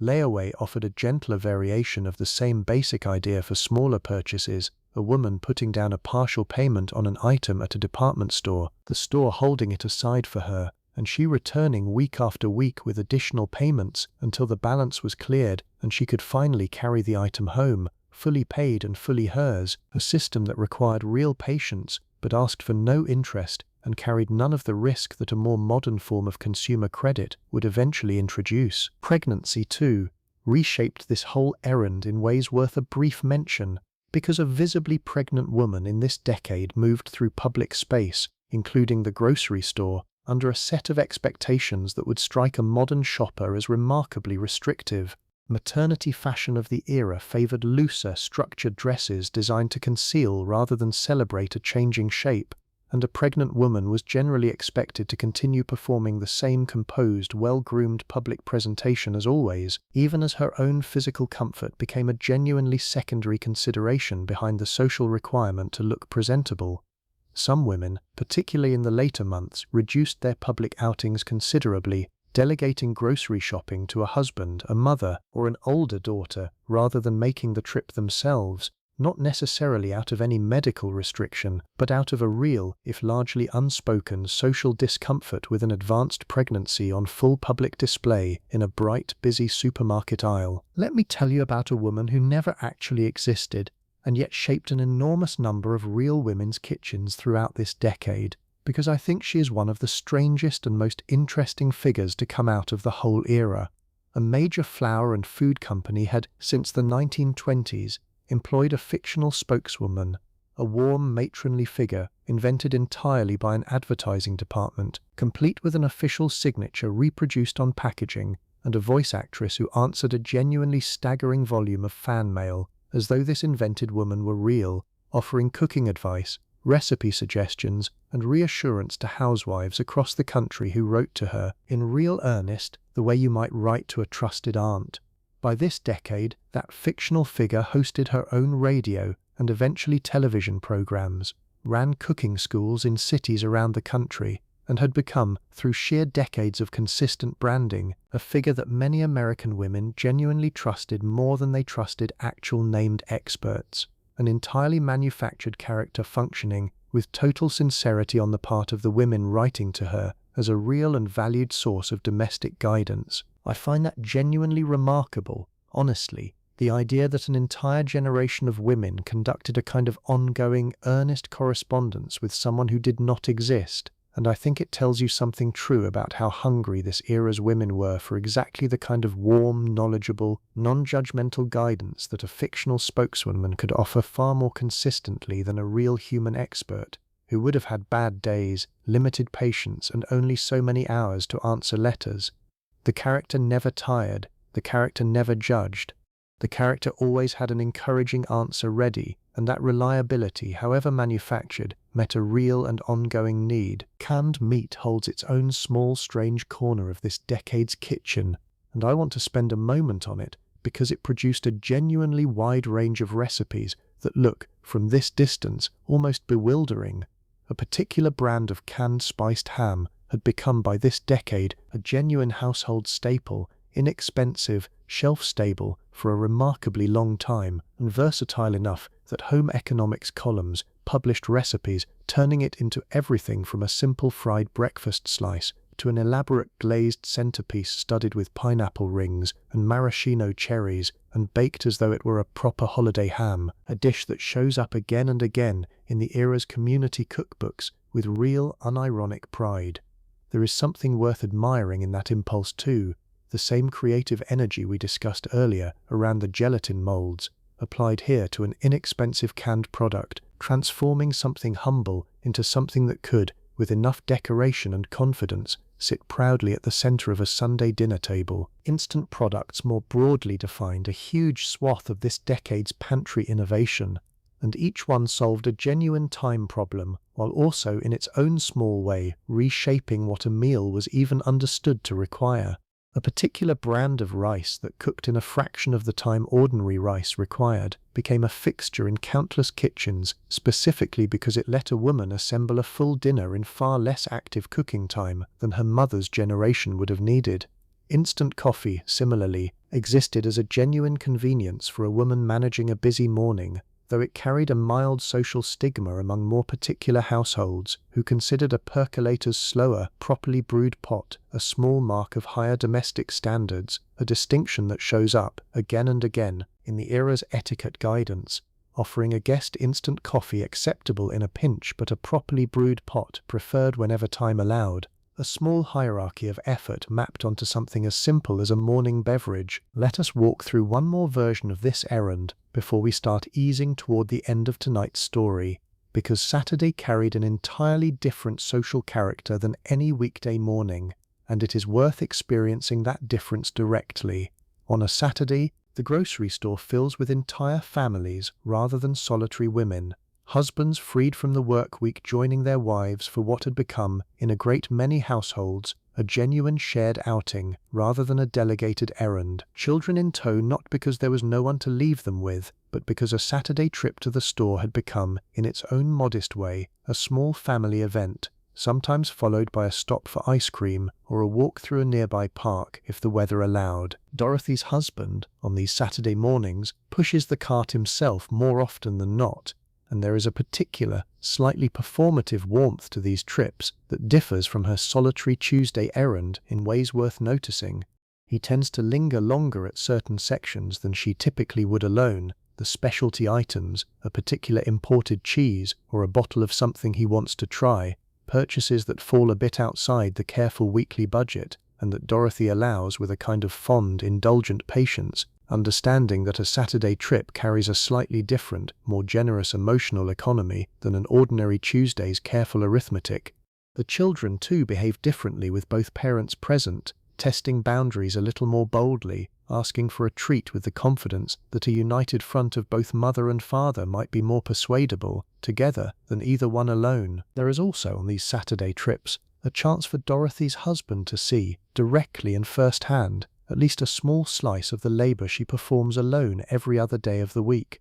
And some men of this era genuinely absorbed something real from that exposure, a new appreciation for how much thought went into a single week's meals, how carefully a budget actually had to stretch, how many small decisions accumulated into the dinner that appeared, seemingly without effort, on the table each evening. Other men, it must be said honestly, walked through the very same store on the very same Saturday morning and absorbed almost nothing at all, treating the whole outing as a pleasant family activity without ever connecting it to the considerably less pleasant, considerably more solitary version of the same task that filled his wife's Tuesday, Wednesday and Thursday mornings, while he sat at an office desk many miles away. I want to introduce one final figure before we begin our slow descent towards sleep tonight. A teenage girl we might call Susan, because her first solo grocery trip represents a genuine rite of passage in this decade's domestic education, a small, formal handing over of responsibility from mother to daughter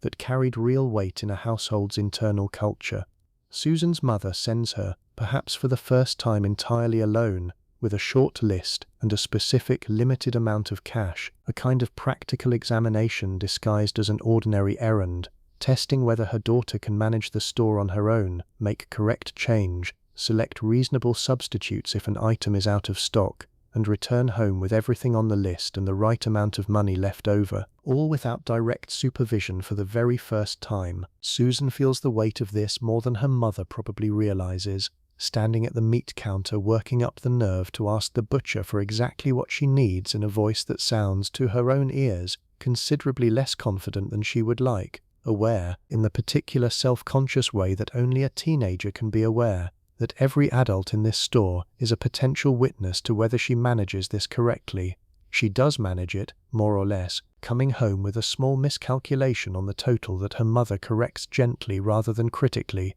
and something genuinely shifts in the household after that first successful trip, a small, concrete acknowledgement that Susan is closer now to the kind of woman who will in a few years be running a grocery list and a household budget entirely her own, learning, the way her mother learnt before her and her grandmother before that, through direct repetition rather than any formal course, however much the home economics classroom might have supplemented it. Behind the counters and the aisles, an entire small workforce kept this whole system running, and I think their story deserves a few minutes of attention too, because a grocery store is never just the customers walking through it. The store manager, almost always a man in this decade, oversaw pricing, ordering, and the small army of employees beneath him, a role that carried real local status in a smaller town, the kind of man whose opinion on which brands were moving well and which were sitting stagnant on the shelf actually shaped, in a small but real way, what an entire neighborhood ended up eating that season.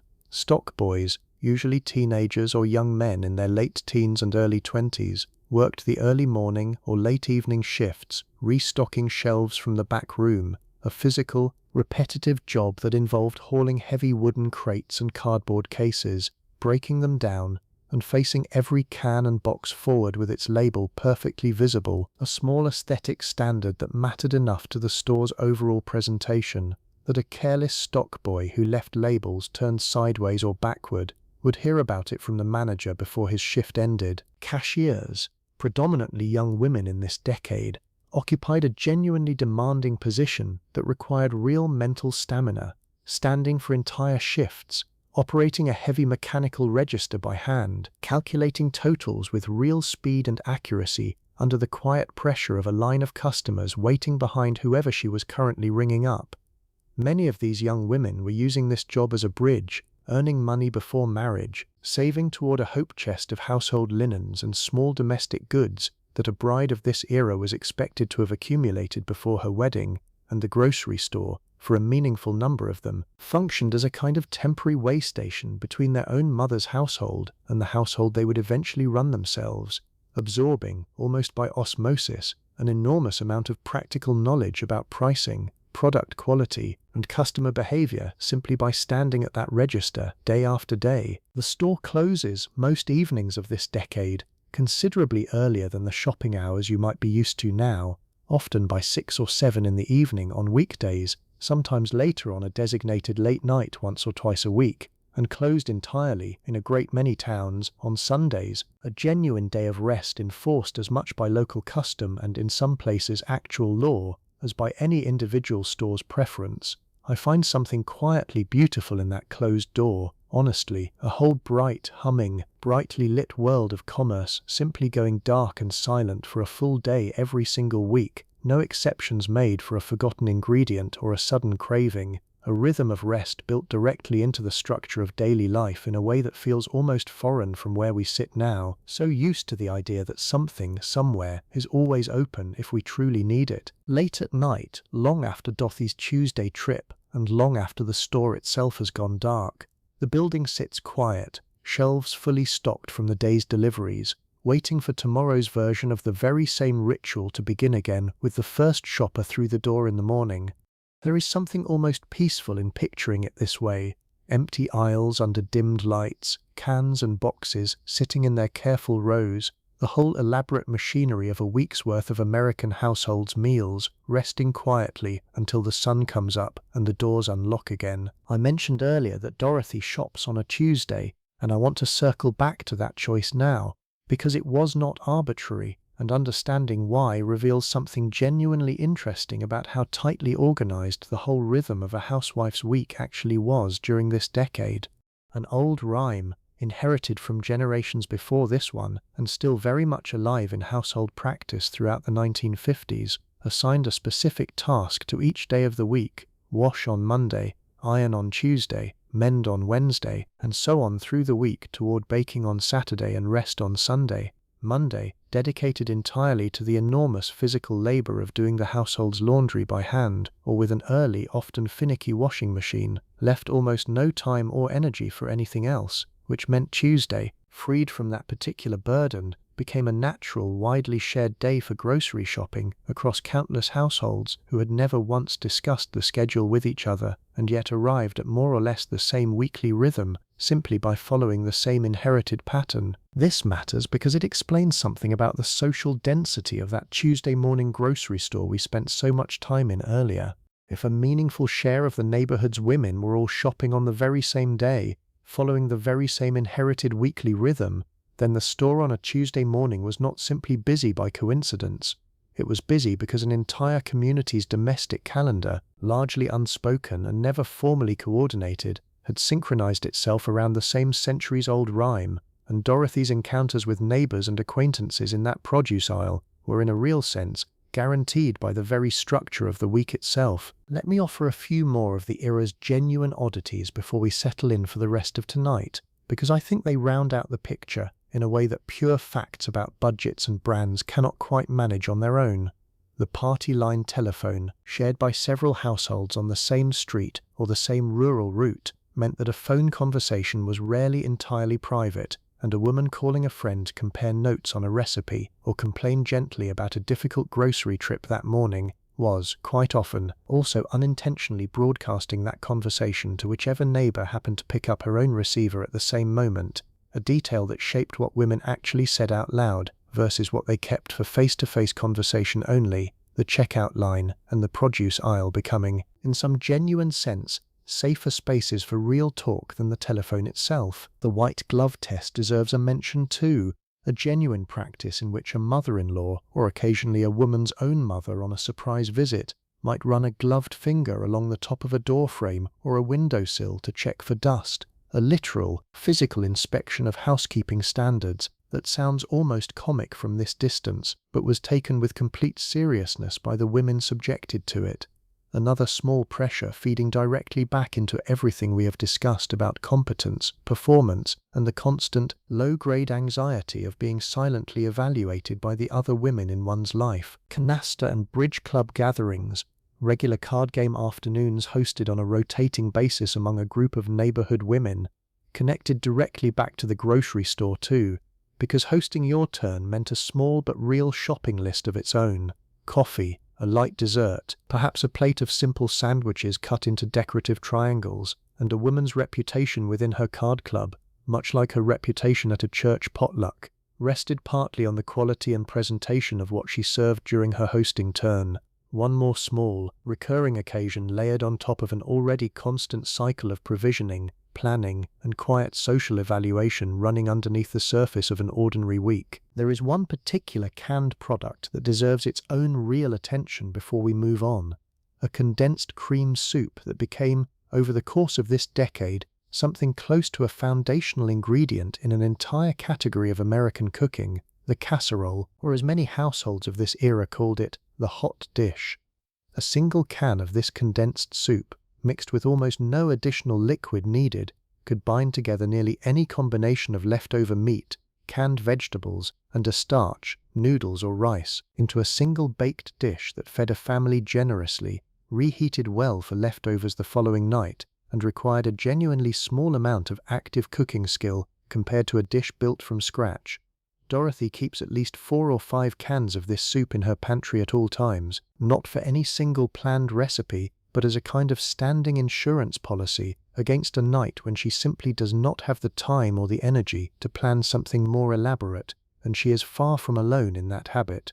Community cookbooks from this decade, the spiral-bound kind assembled by church groups and women's clubs, collecting recipes contributed by dozens of local women into a single shared volume, are absolutely saturated with recipes built around this one can, tuna and noodles, green bean casserole topped with fried onions, chicken and rice, a whole quiet culinary genre built on the reliable, unglamorous foundation of a single condensed soup. Let me bring in one more seasonal occasion before we ease toward the close of tonight's story, because the 4th of July carried its own distinct grocery rhythm worth a brief visit, where Thanksgiving concentrated around a single formal indoor meal and Christmas spread itself across weeks of baking. The 4th of July shopping trip aimed at something considerably more casual and outdoor, a picnic or a backyard gathering, and Dorothy's list for this particular holiday runs toward hot dogs and hamburger meat rather than a roast, corn on the cob bought by the dozen while it sits briefly at its summer peak,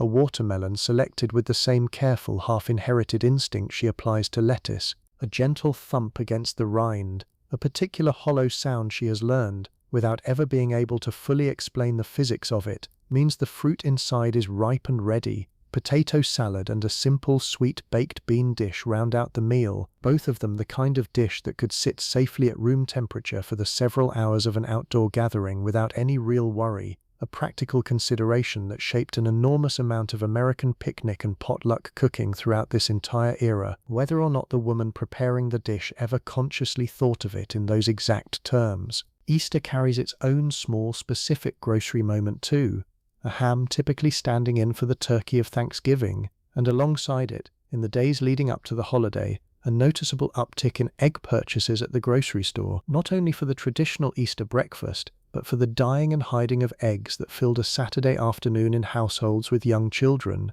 a small domestic industry of vinegar and food coloring tablets, dissolved in teacups of warm water, a kitchen table covered in newspaper against the inevitable spills, and a dozen or 2 dozen eggs transformed by Saturday evening into the pastel decorations that would be hidden around the yard early the following morning before the family dressed for church. Errands of this era rarely travelled alone, and it is worth understanding how a grocery trip often nested inside a larger circuit of stops that filled a woman's morning or afternoon. Dorothy, on certain weeks, times her shopping to follow a visit to the beauty parlor where she has her hair set, and every 6 weeks or so, a fresh permanent wave applied, a chemical process that took a considerable stretch of time, sitting under a large hooded dryer with rollers still in, chatting with other women doing the very same thing in the chairs beside her, another genuinely social space running parallel to the grocery store's own particular brand of neighborly encounter. A woman leaving the beauty parlor with her hair freshly set was, not entirely coincidentally, exactly the kind of woman the era's advice columns pictured, pushing a cart through the supermarket, looking composed and put together, and more than a few women scheduled these 2 errands deliberately close together, one polishing her appearance immediately before the other put that appearance on public, semi-social display. The dry cleaner, the pharmacy, and occasionally a stop at the bank to deposit her husband's paycheck or withdraw the week's cash allowance rounded out this same circuit for a great many households, a morning or afternoon that looked, from the outside, like a simple string of errands, and functioned, from the inside, as a fully choreographed sequence, each stop timed against the others, against when the children would need to be collected from school, against when something needed to be back in a refrigerator before it spoiled in a warm car. I think this choreography, more than almost any single detail we have discussed tonight, captures the real skill embedded in what looked, to a husband arriving home each evening to a finished dinner, like a simple, unremarkable day. I want to widen the lens one final time before we settle fully into the close of this story, because it is worth understanding that the world we have spent this whole evening inside was already, quietly, beginning to change even as Dorothy pushed her cart through it. By the very end of this decade and into the one that followed, larger discount stores were beginning to appear on the edges of American towns, offering an even wider range of goods under a single roof and at prices the smaller, more personal supermarket of Dorothy's Tuesday morning would struggle to match. Credit cards, still a genuine novelty through most of these years, existed in early forms that would, within another decade or 2, begin reshaping the cash and envelope system that had governed Dorothy's careful household budget so completely. Television, already sitting in the corner of a growing number of American living rooms, would soon carry advertising with a reach and a psychological sophistication that made the era's radio jingles and magazine spreads look almost quaint by comparison. None of this had fully arrived yet on the particular Tuesday we have spent tonight walking through, but it sat just over the horizon, close enough that a careful observer, someone paying real attention to the small signs, discount pricing here, a new kind of store opening there, might have sensed the ground beginning, very gradually, to shift. Dorothy herself sensed none of it directly. She simply lived inside the world as it currently existed, managing her envelope of cash, admiring her tidy pantry shelves, greeting the butcher by name, entirely unaware that she was standing,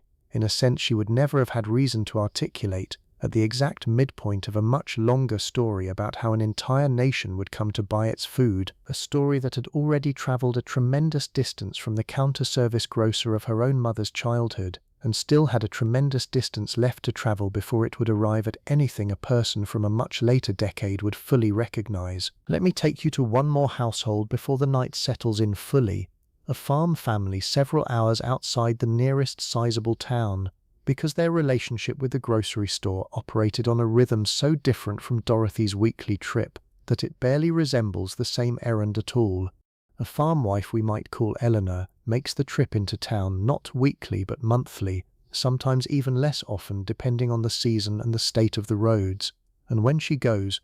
for real volume, filling the back of a truck rather than a car trunk, buying flour by the large sack rather than a small paper bag, sugar in similarly large quantities, the staples that her own farm cannot produce and that need to last her household a full month or more between trips. Eleanor's farm supplies a great deal of what Dorothy has to purchase at that produce bin and that meat counter, eggs from her own chickens, milk from a cow her husband keeps mainly for the household's own use, vegetables from a garden she tends through the growing season, and preserves, canning tomatoes and green beans and pickles in a hot, steamy kitchen every August in a labor-intensive ritual that Dorothy, buying her vegetables already canned off a supermarket shelf, has been quietly spared. Meat, too, often comes from an animal raised and butchered on Eleanor's own property rather than purchased at a counter, a fact that shapes her whole relationship with food in a way that a woman raised entirely in town would find genuinely unfamiliar,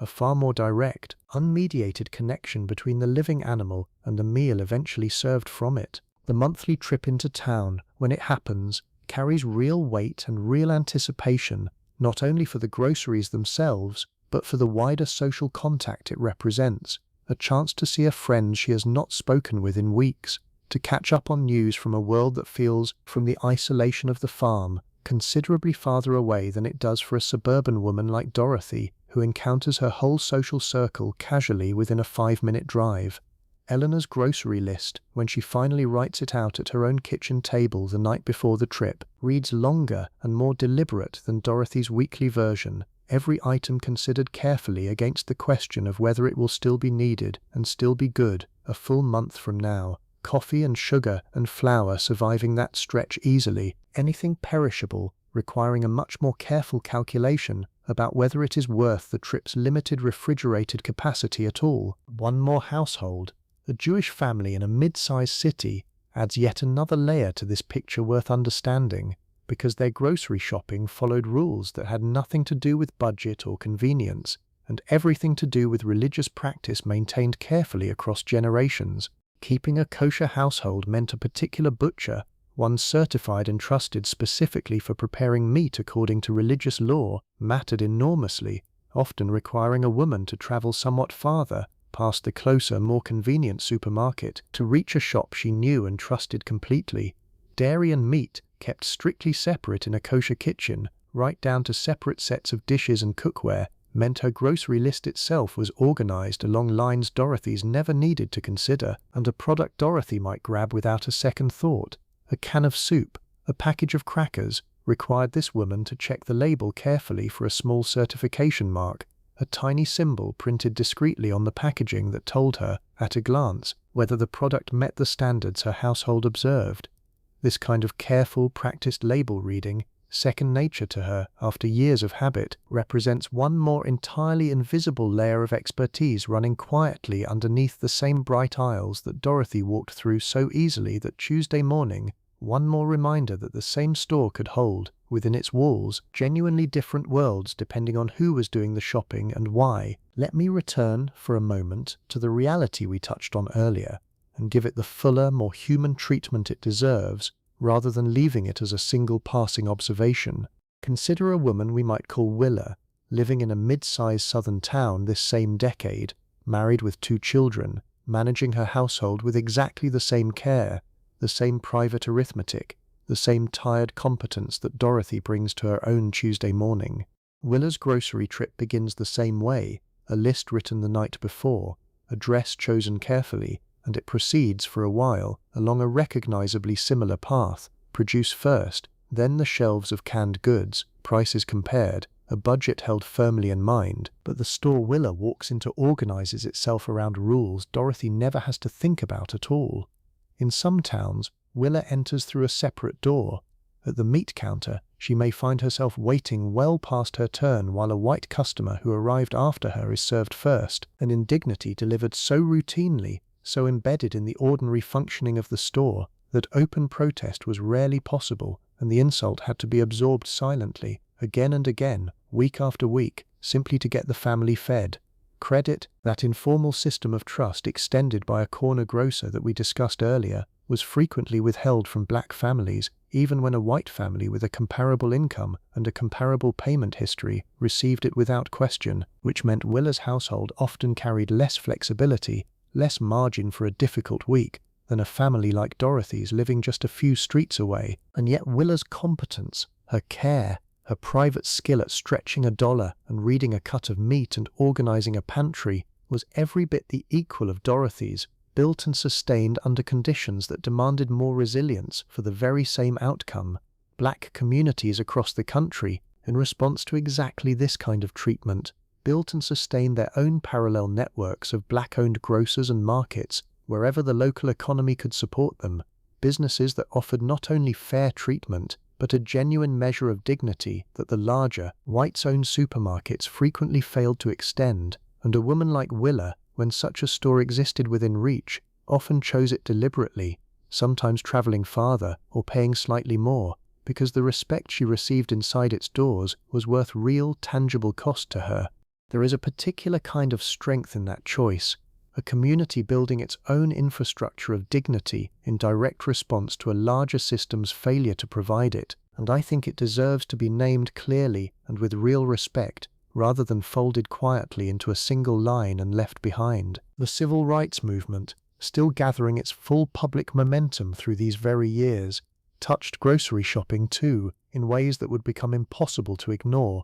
within just a few more years past the one we are visiting tonight. Boycotts of businesses that treated black customers unfairly, organized and sustained by women who understood, better than almost anyone, exactly how much economic and social power sat inside something as apparently mundane as where a family chose to spend its weekly grocery budget. Willa's story, and the stories of countless women like her, remind us that the same decade producing gelatin molds and trading stamps and cheerful magazine advice columns was also, at the very same moment, producing the patient, unglamorous, courageous groundwork of a struggle for basic dignity that would reshape the whole country within the following 10 to 15 years, and I think a story like tonight's owes her that acknowledgement, offered honestly before we let the evening grow quiet again. There is a particular custom worth mentioning here, warm rather than difficult, that grew directly out of this same grocery and cooking culture, the casserole brigade, as some communities affectionately called it, the informal but remarkably reliable network through which neighbors and church friends kept a new mother fed in the weeks following childbirth.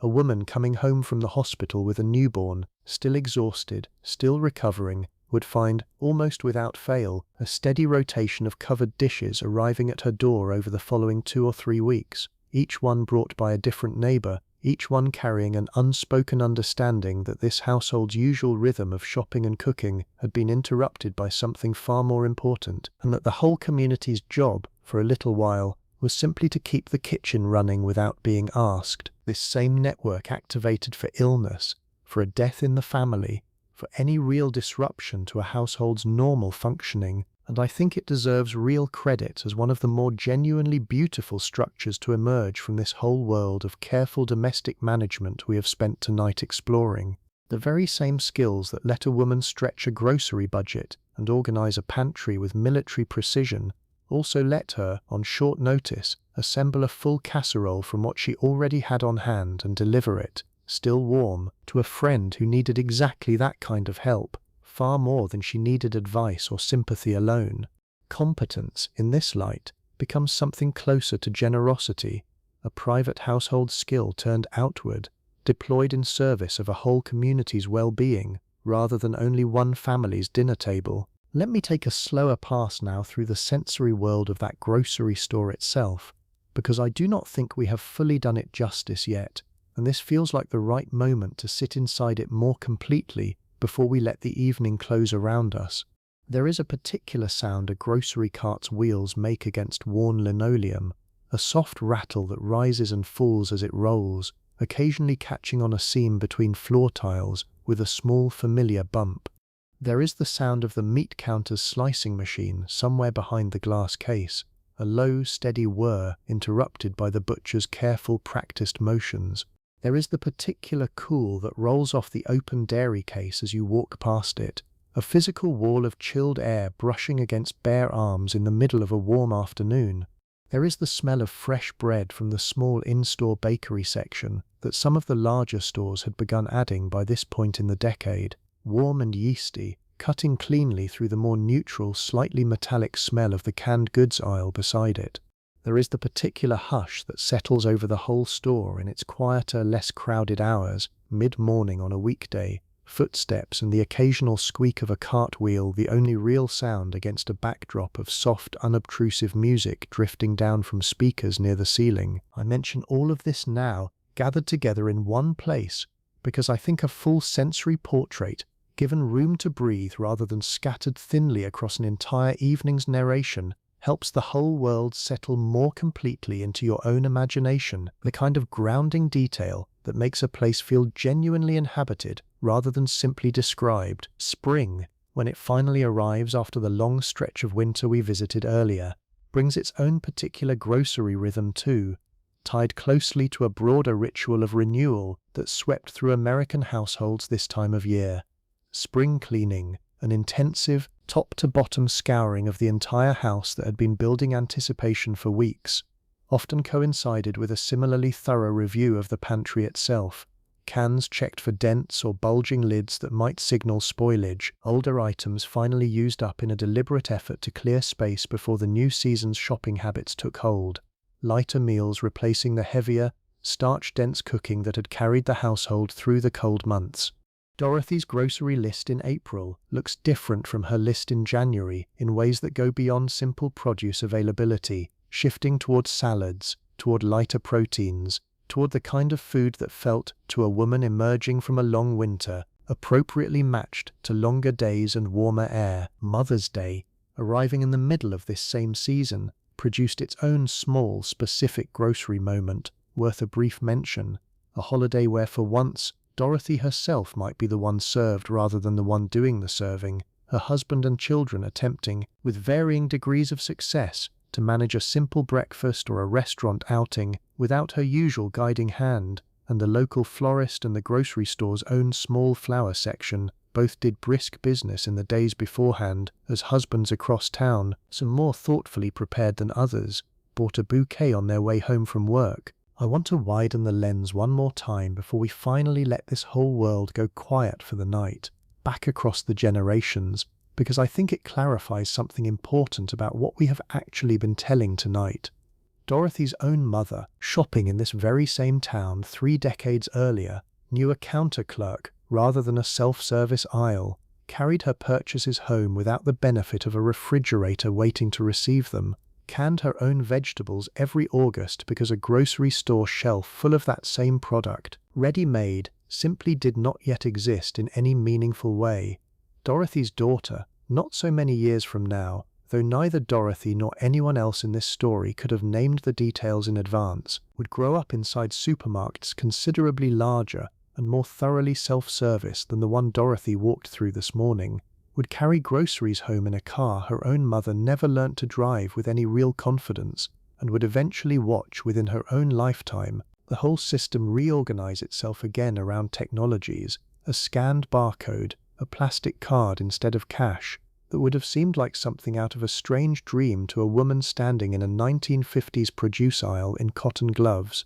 gently pressing her thumb against the outer leaves of a head of lettuce. 3 generations, 3 entirely different relationships with the same basic human task, feeding a family, and I find something genuinely moving in that continuity, even as everything around it kept shifting, the gloves disappearing, the cash giving way to plastic, the counter clerk giving way to the self-checkout that none of these women could have imagined. The task itself, the care, the planning, the quiet daily competence required to keep a household fed, running underneath every single one of those changing surfaces, week after week, decade after decade, largely unacknowledged and entirely essential, the same then as it is, in whatever form it takes, for whoever is doing it, right now, tonight, wherever you happen to be listening from. Let us come back, now fully to Dorothy, because the day we have spent walking through with her, the shopping, the unpacking, the ironing, the children, the dinner, has finally arrived at its last quiet hour,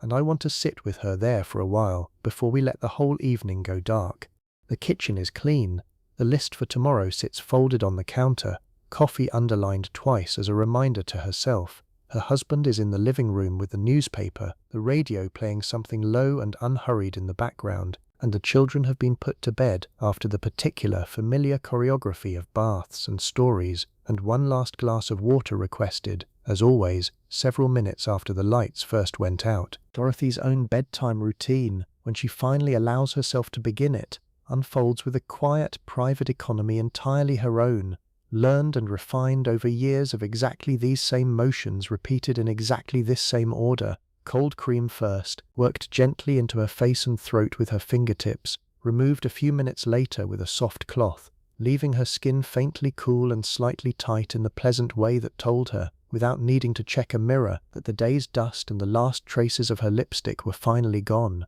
Her hair, taken down from its pins, brushed through several dozen strokes before being set again for tomorrow. Rollers or pin curls arranged with the same practiced speed she brings to nearly everything else in her day, fingers moving faster than her conscious mind is tracking. The whole sequence closer to muscle memory than active thought. She checks the front door is locked, a habit rather than a genuine worry. Glances once through the kitchen doorway at the pantry shelf, still facing forward, still perfectly ordered, before switching off the last light and making her way down the hallway toward the bedroom where her husband is already turning back the covers on his own side of the bed.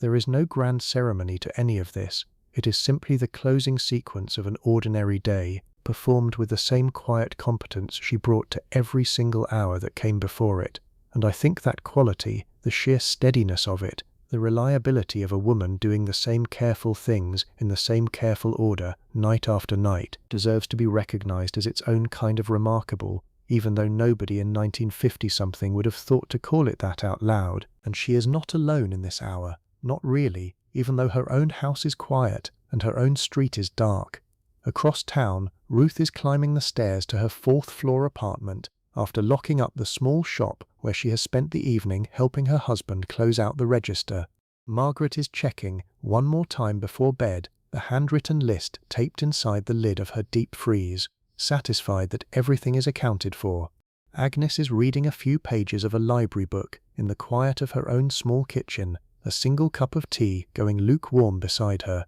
entirely her own company, and, on most nights, entirely enough. Susan is asleep already, worn out from a full day of schoolwork and the lingering pleasant pride of a grocery list correctly completed the week before. Helen is only now getting home from a late evening at the office, exhausted in the particular way that comes from carrying 2 full days inside one, already thinking, even as she climbs her own front steps, about what she can possibly manage to put on the table before her family goes to bed hungry. Willa is sitting on her own porch for a few minutes before turning in, the evening air finally cool enough to be pleasant, thinking, perhaps, about the market 2 streets over that treats her family the way any family deserves to be treated, and feeling, in that small, specific loyalty, something worth holding on to.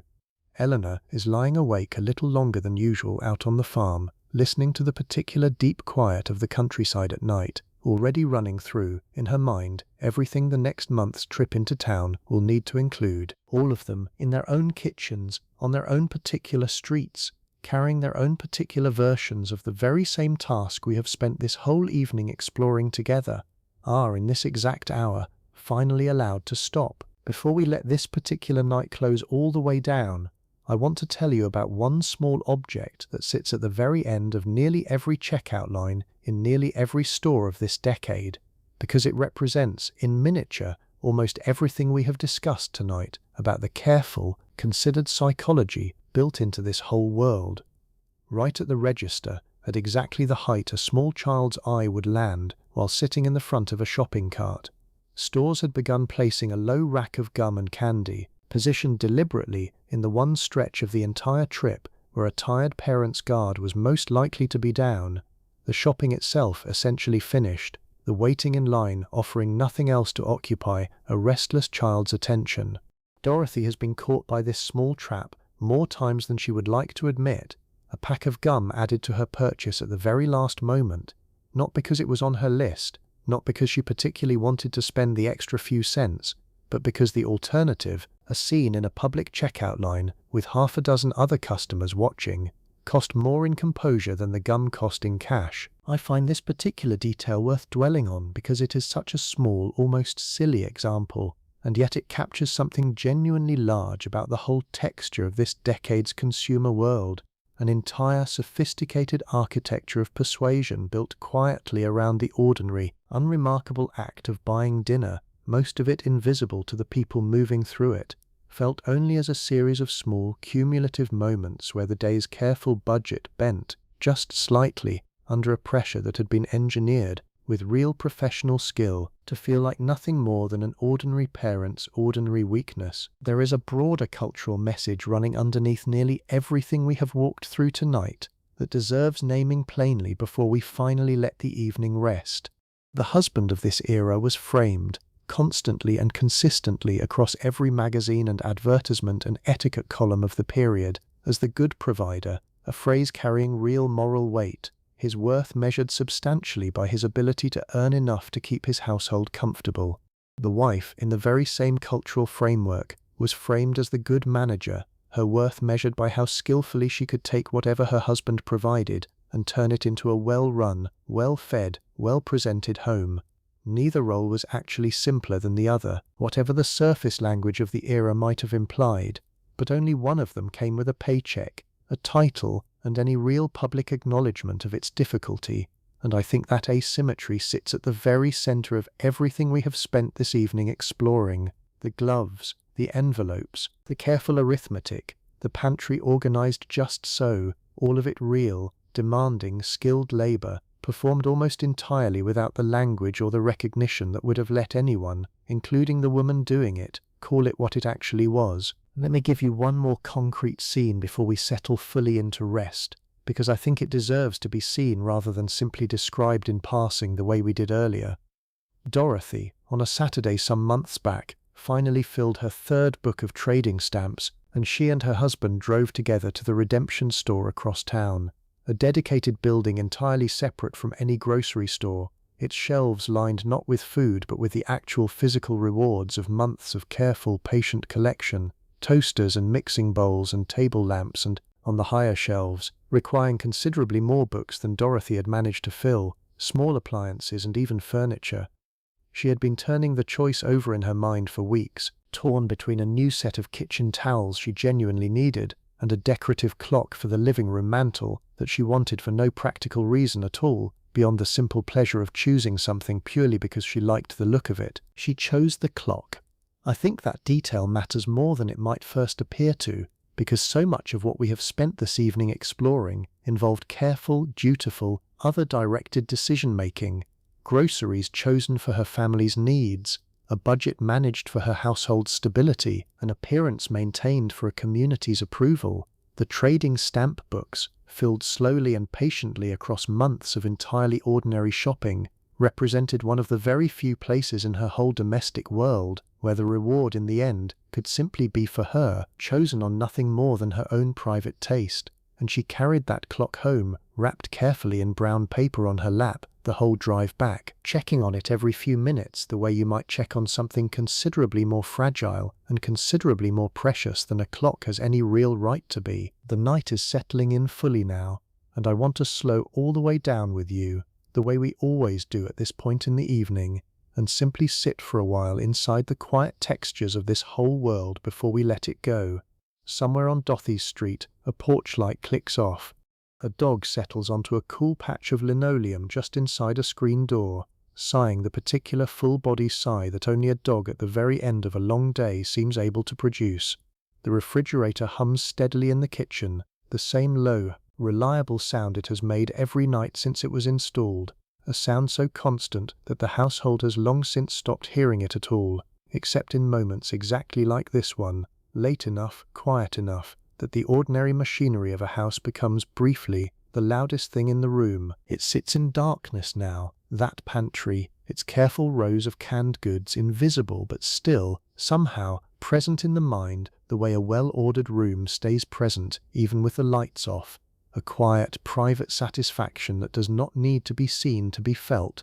Tomorrow's list waits on the counter, coffee underlined twice. The dress for tomorrow hangs pressed and ready. The whole gentle machinery of another ordinary day sits assembled and waiting, needing nothing more from Dorothy tonight than the rest she is, at this very moment, finally allowing herself to take. Out past the edge of town, past the last of the street lights, the highway runs dark and mostly empty at this hour, the occasional pair of headlights sweeping briefly across the low hills before disappearing again toward wherever they are headed. The grocery store itself, the one Dorothy walked through this same morning in her gloves and her carefully pressed dress, sits closed and dim now, its wide front windows reflecting back the empty parking lot rather than showing anything of the aisles inside. The fluorescent lights that hummed so steadily all day switched off, leaving only a single security bulb glowing somewhere near the back office, enough to outline the shapes of the shelves without illuminating any real detail. Tomorrow, before the sun is fully up, a delivery truck will pull around to the loading dock at the rear of the building, and the stock boys will begin again the quiet, physical work of unloading crates and facing labels forward. But for now, in this exact hour, the whole building simply rests, holding its careful rows of cans and bottles in the dark, waiting, somewhere a few streets over from Dorothy's own quiet house. A different kitchen light stays on a little longer than the others. A young mother up with a fussy infant, walking slow circles around her own kitchen table with the baby against her shoulder, the refrigerator's hum keeping her the same steady company it kept Dorothy a little earlier in the evening. She will be tired tomorrow in a way that has nothing to do with grocery shopping and everything to do with a night interrupted every couple of hours, and her own trip to the store, whenever she manages it this week, will carry an exhaustion that no amount of careful list-making the night before can fully offset. I think of her too tonight, along with everyone else we have walked beside this evening, because she belongs just as fully to this whole story as anyone else in it. The weather is turning, very slightly, somewhere out past the last house on Dorothy's street, a faint shift in the air that promises rain by morning, nothing dramatic, just enough to leave the sidewalks damp and the grass a little greener by the time the neighborhood wakes and the whole cycle, list, store, cart, kitchen, begins turning again, exactly as it did today, exactly as it will tomorrow, exactly as it has for as long as anyone on this street can remember and will, for a good while longer yet, before the century moves on and changes the shape of the errand all over again. For tonight, though, none of that matters very much.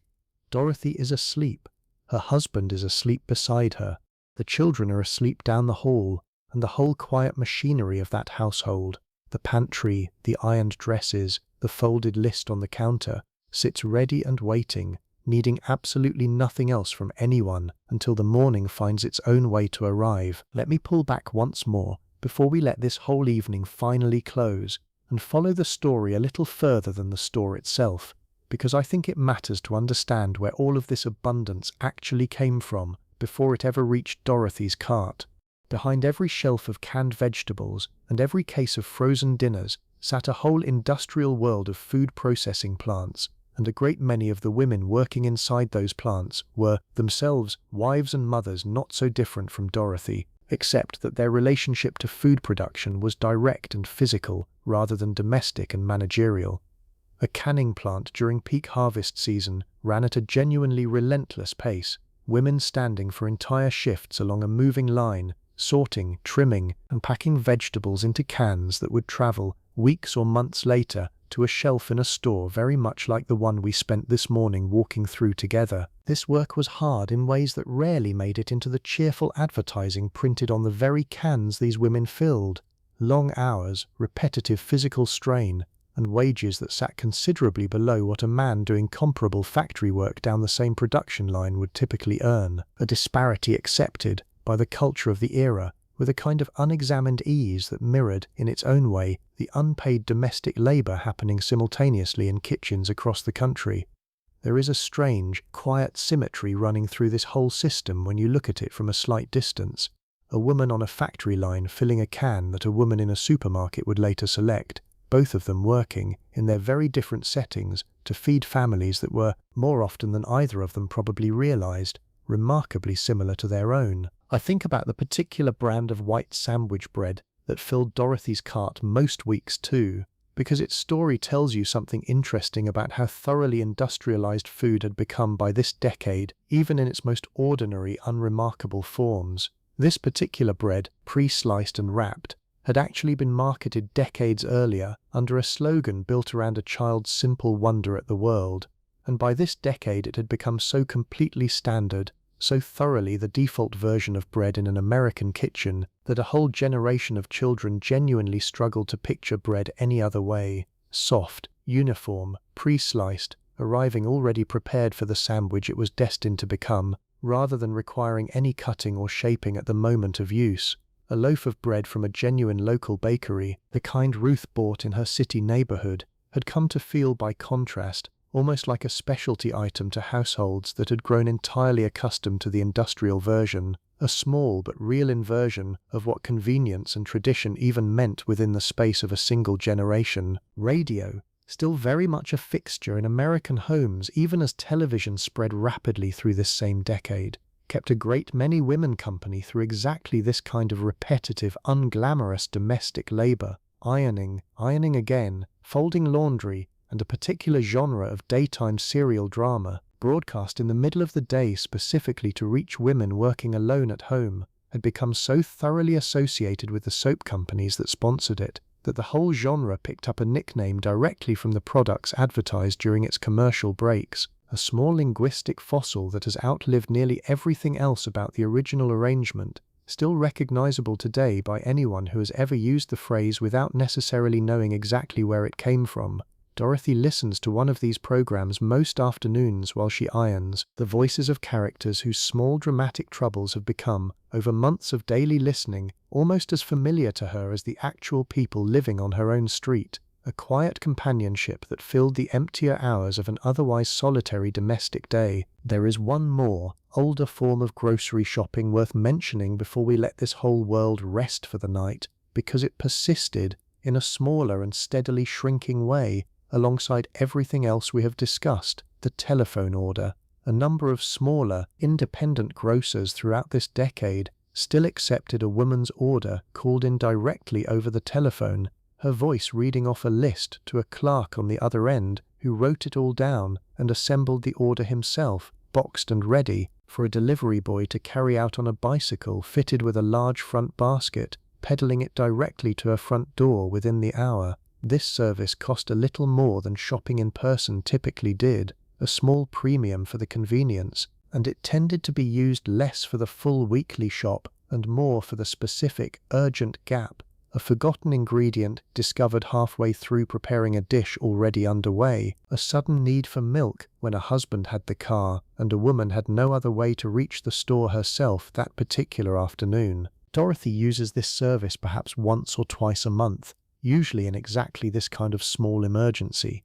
and there is something worth noticing in how differently it feels from her ordinary Tuesday trip. No dress considered carefully in advance, no gloves, no careful comparison of brands standing in front of an open shelf, simply a voice on a telephone and, less than an hour later, a teenage boy on a bicycle handing over a small paper sack at her own front door, cheerful and slightly out of breath from the ride. It is a small glimpse, in miniature, of an even older world of grocery commerce than the one we have spent most of tonight inside, a world built entirely around personal service and direct request, rather than self-service and browsing. And I think it is worth remembering that this older world had not actually vanished by this decade so much as it had shrunk, persisting quietly in these smaller, specific gaps even as the brighter, larger supermarket increasingly took over the bulk of the ordinary weekly task. The trading stamp company itself, the one behind those little books Dorothy fills so patiently in her kitchen drawer, had actually been founded decades before this particular Tuesday, built originally around department stores rather than groceries at all, and had grown, gradually and then very rapidly, into one of the largest issuers of a kind of private, parallel currency that circulated invisibly underneath the ordinary cash economy of the whole country, redeemable for goods but for almost nothing else, a currency that existed nowhere except in the careful, hopeful pages of a housewife's stamp book and the shelves of a redemption store built specifically to make good on the promise those little books represented. I find something genuinely poetic in that, honestly, an entire second economy, built from nothing but small gummed pieces of paper, running quietly alongside the real one, sustained entirely by the patient, repeated, largely uncelebrated labor of women just like Dorothy, filling one more page, one more book, one more small step closer to a clock she genuinely wanted, chosen for no reason beyond the simple, private fact that she liked the way it looked on her own mantle. I want to end with the list itself, actually,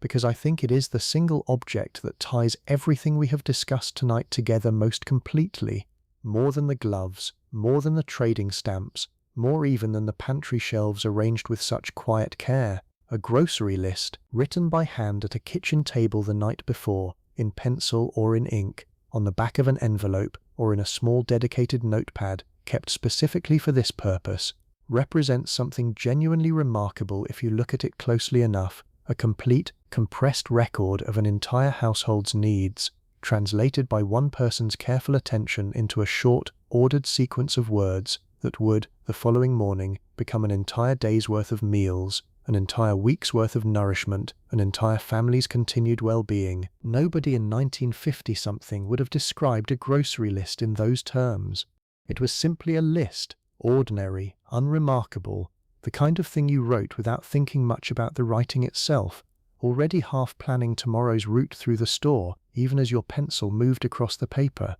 But I think, from this distance, all these decades later, it is worth recognizing that list for what it actually was, a small, handwritten act of care, repeated weekly, monthly, endlessly, by millions of women across an entire country. Each list slightly different, shaped by her own family's particular tastes and her own household's particular budget and her own private, accumulated knowledge of exactly what a good cut of chuck should look like and exactly how long a can of green beans should boil before it was truly safe. Dorothy's list for tomorrow sits folded on her kitchen counter right now, in the dark, waiting, coffee underlined twice, and somewhere in a drawer nearby sits the small stub of pencil she used to write it, and somewhere in the pantry behind it sit the shelves she filled this very morning, canned peaches beside canned pears, beside canned green beans, all of it facing forward, all of it exactly as it should be. This is where we leave her tonight,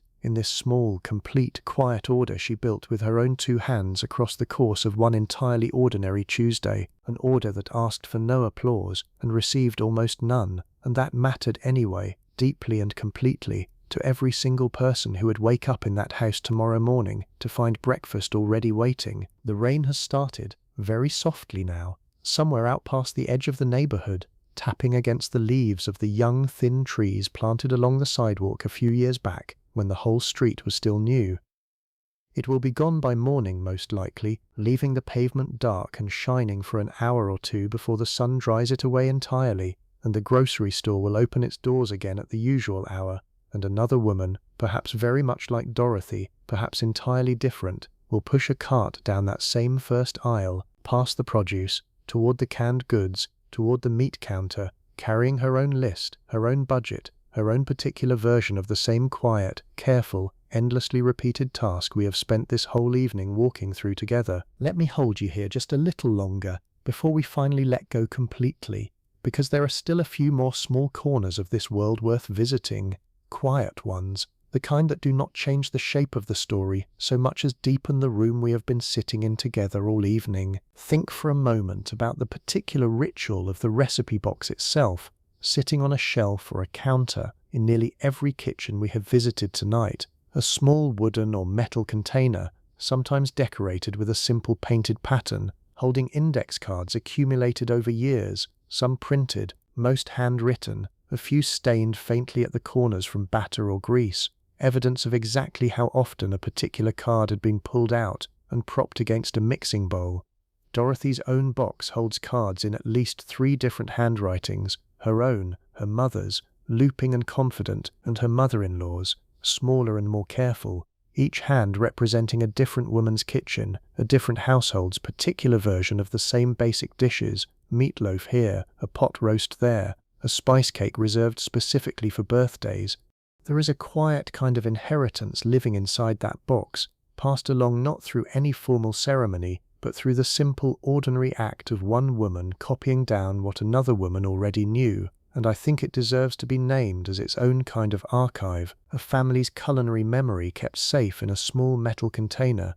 that nobody would have thought, at the time, to call anything so grand. Consider, too, the particular quiet satisfaction of a well-stocked spice rack, smaller and considerably less varied than a modern kitchen's, holding perhaps a dozen glass jars at most, salt and pepper always, cinnamon and nutmeg for the baking season, a jar of dried oregano that had become slightly more common in American kitchens throughout this decade as returning soldiers who had served in Italy during the war brought home a taste for the cooking they had encountered there, a small, personal thread of history sitting quietly on an ordinary kitchen shelf, largely unnoticed by the woman reaching for it to season tonight's spaghetti sauce, unaware that the jar in her hand represented, in its own small way, an entire international story of movement and memory and taste carried home across an ocean. And consider, finally, the particular sound of a screen door closing behind a child running out to play after that after-school snack we visited earlier. A soft, springy slap of wood against frame that exists in almost every memory anyone from this era carries of an American summer afternoon, a sound so specific and so widely shared that it functions, decades later, as a kind of universal shorthand for an entire vanished stretch of ordinary time. Children let loose into a neighborhood considered safe enough that no one thought twice about where they had gone, trusting they would reappear, hungry and slightly dirty, well before the streetlights came on, and dinner, already planned, already budgeted, already half prepared from a grocery trip completed hours earlier, was finally ready to be served. One more thing, before we truly let this evening rest, because I think it rounds out the whole picture in a way worth having. We have spent tonight almost entirely inside the world of buying and preparing food, but it is worth remembering, briefly, what happened to that food once it was gone, because even the ordinary task of cleaning up after a meal carried its own small, specific customs in this decade that connect directly back to everything we have already discussed.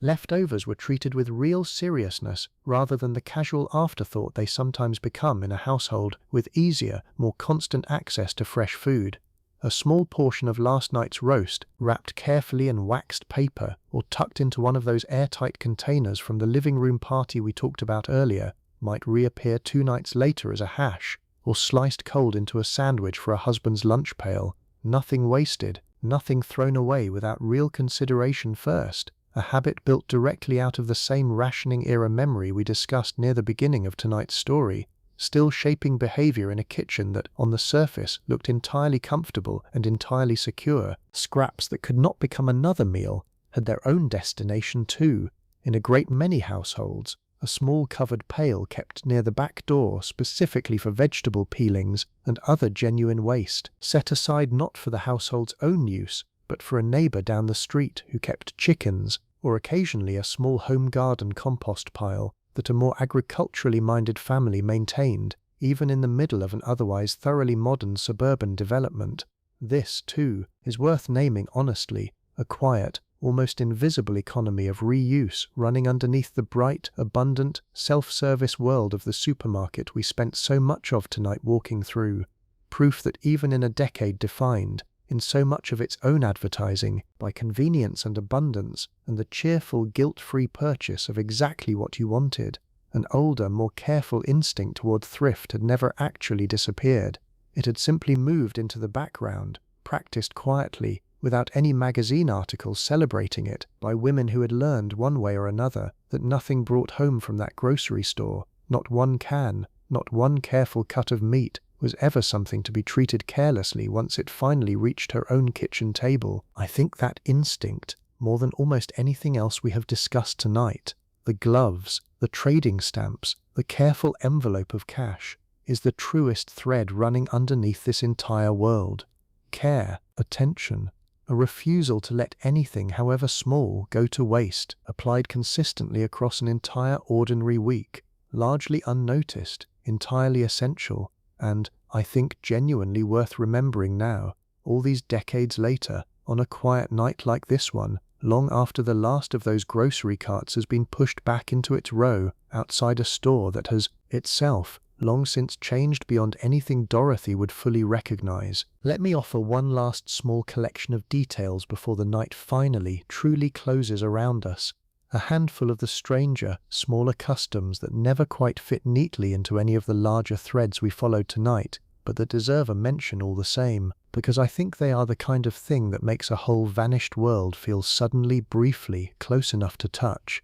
Milk bottles, when empty, sat out on the back step each morning with a small handwritten note tucked into the neck if a household wanted to adjust their standing order. More cream this week for a recipe. One less bottle because a portion of the family was traveling, a tiny handwritten negotiation conducted silently between a housewife and a milkman she might see only rarely, if ever, face to face. Egg cartons of this era, when reused, were sometimes repurposed by resourceful mothers into little painted containers for a child's small treasures, marbles, buttons, the kind of quiet household thrift that turned even a piece of packaging into something with a second useful life. A woman's handbag, carried into the store each week, typically held, alongside her coin purse and her folded list, a small compact mirror and a spare handkerchief, tools for exactly the kind of mid-errand composure check the era's etiquette columns so consistently recommended. A quick glance to confirm that lipstick had not smudged, that hair had not slipped loose from its careful set during the walk from car to entrance. The grocery bag itself, brown paper, sturdy, folded flat, and reused more than once in a great many careful households before finally being discarded, sat in a designated spot near the back door or under the kitchen sink between shopping trips, ready to be pressed back into service, a small, unremarkable object that nonetheless represented, in its own modest way, the same instinct toward reuse and thrift that ran through so much of what we discussed tonight. Nothing wasted without at least a moment's consideration first. And the grocery cart itself, before it was ever wheeled out to a car, sat lined up neatly with dozens of others just inside the store's entrance each morning, a small metal army of them, cold to the touch on a winter morning, waiting for whoever happened to arrive first, entirely interchangeable, entirely ordinary, and entirely essential to a whole decade's worth of ordinary Tuesday mornings, just like the one we spent tonight walking through together, step by careful step, aisle by careful aisle. One woman's whole day contained inside a single, unremarkable errand that turned out, when you actually slowed down long enough to look closely at it, to hold almost an entire world. There is one final image I want to leave you with, because I think it belongs here more than anywhere else in tonight's story. Picture the produce bin Dorothy stood in front of so many hours ago now, empty of her particular head of lettuce but otherwise unchanged, still catching the last of the store's overhead light before the switches were finally thrown for the night. Picture the exact spot on the linoleum where her cart wheels first squeaked that morning, worn slightly paler than the tile around it from years of the very same carts rolling over the very same path, morning after morning, an entire decade's worth of ordinary errands slowly, invisibly pressing their mark into the floor itself.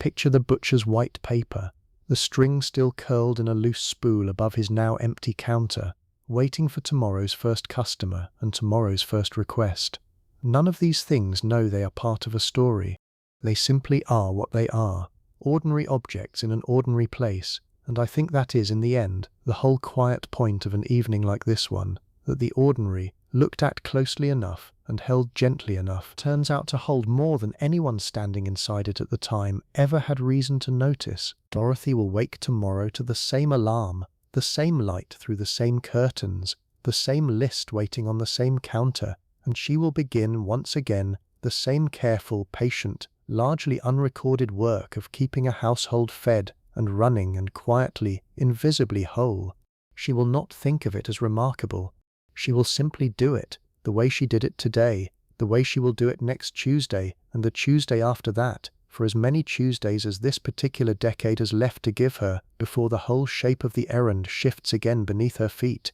the way it always eventually does. But that is tomorrow's story, and tomorrow is not yet here. Let the rain keep its own quiet company outside for a while longer. Let the house settle the way old houses do at this hour. A small tick somewhere in the walls as the wood cools, a floorboard easing back into place after a day of footsteps crossing over it. Somewhere down the hall, one of the children turns over in sleep and settles again without waking. The refrigerator hums on, faithful and unremarkable, the same steady note it has held all night. And outside, the last of the porch lights along Dorothy's street finally goes dark, one by one, until the whole block sits in the soft, complete quiet of a town that has, for tonight at least, nowhere left to be and nothing left to do. Somewhere further out, past the edge of Dorothy's own small world, other towns are settling into this exact same hour in their own particular way. Other kitchens gone quiet, other pantries standing in the dark with their own careful rows of cans facing forward,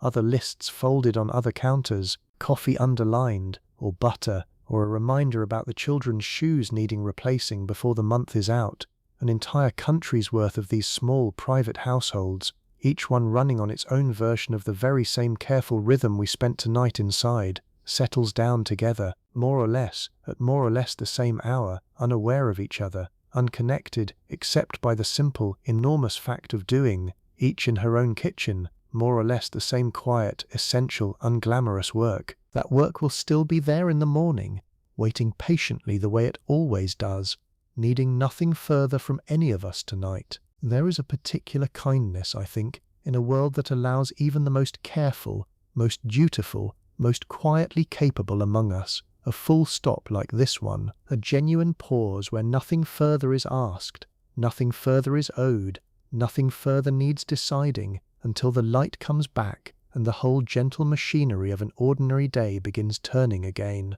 Dorothy has earned this pause the same way every woman in tonight's story has earned it, through hours of small, steady, largely unseen effort that added up, by the end of one single Tuesday, to an entire household kept fed, kept clothed, kept quietly, invisibly whole. Somewhere in that quiet, ordinary Tuesday, in the gloves and the envelope of cash and the careful pantry shelves, there was something worth calling, honestly and without exaggeration, a kind of quiet heroism, small in scale, repeated endlessly, and never once asked to take a bow. It did not need a name back then, and it does not particularly need one now, except perhaps this, gentleness, offered to a household, to a street, to a whole small corner of a much larger world, one ordinary Tuesday at a time, week after week, year after year, for as long as anyone needed her to keep going, and she always, somehow, did.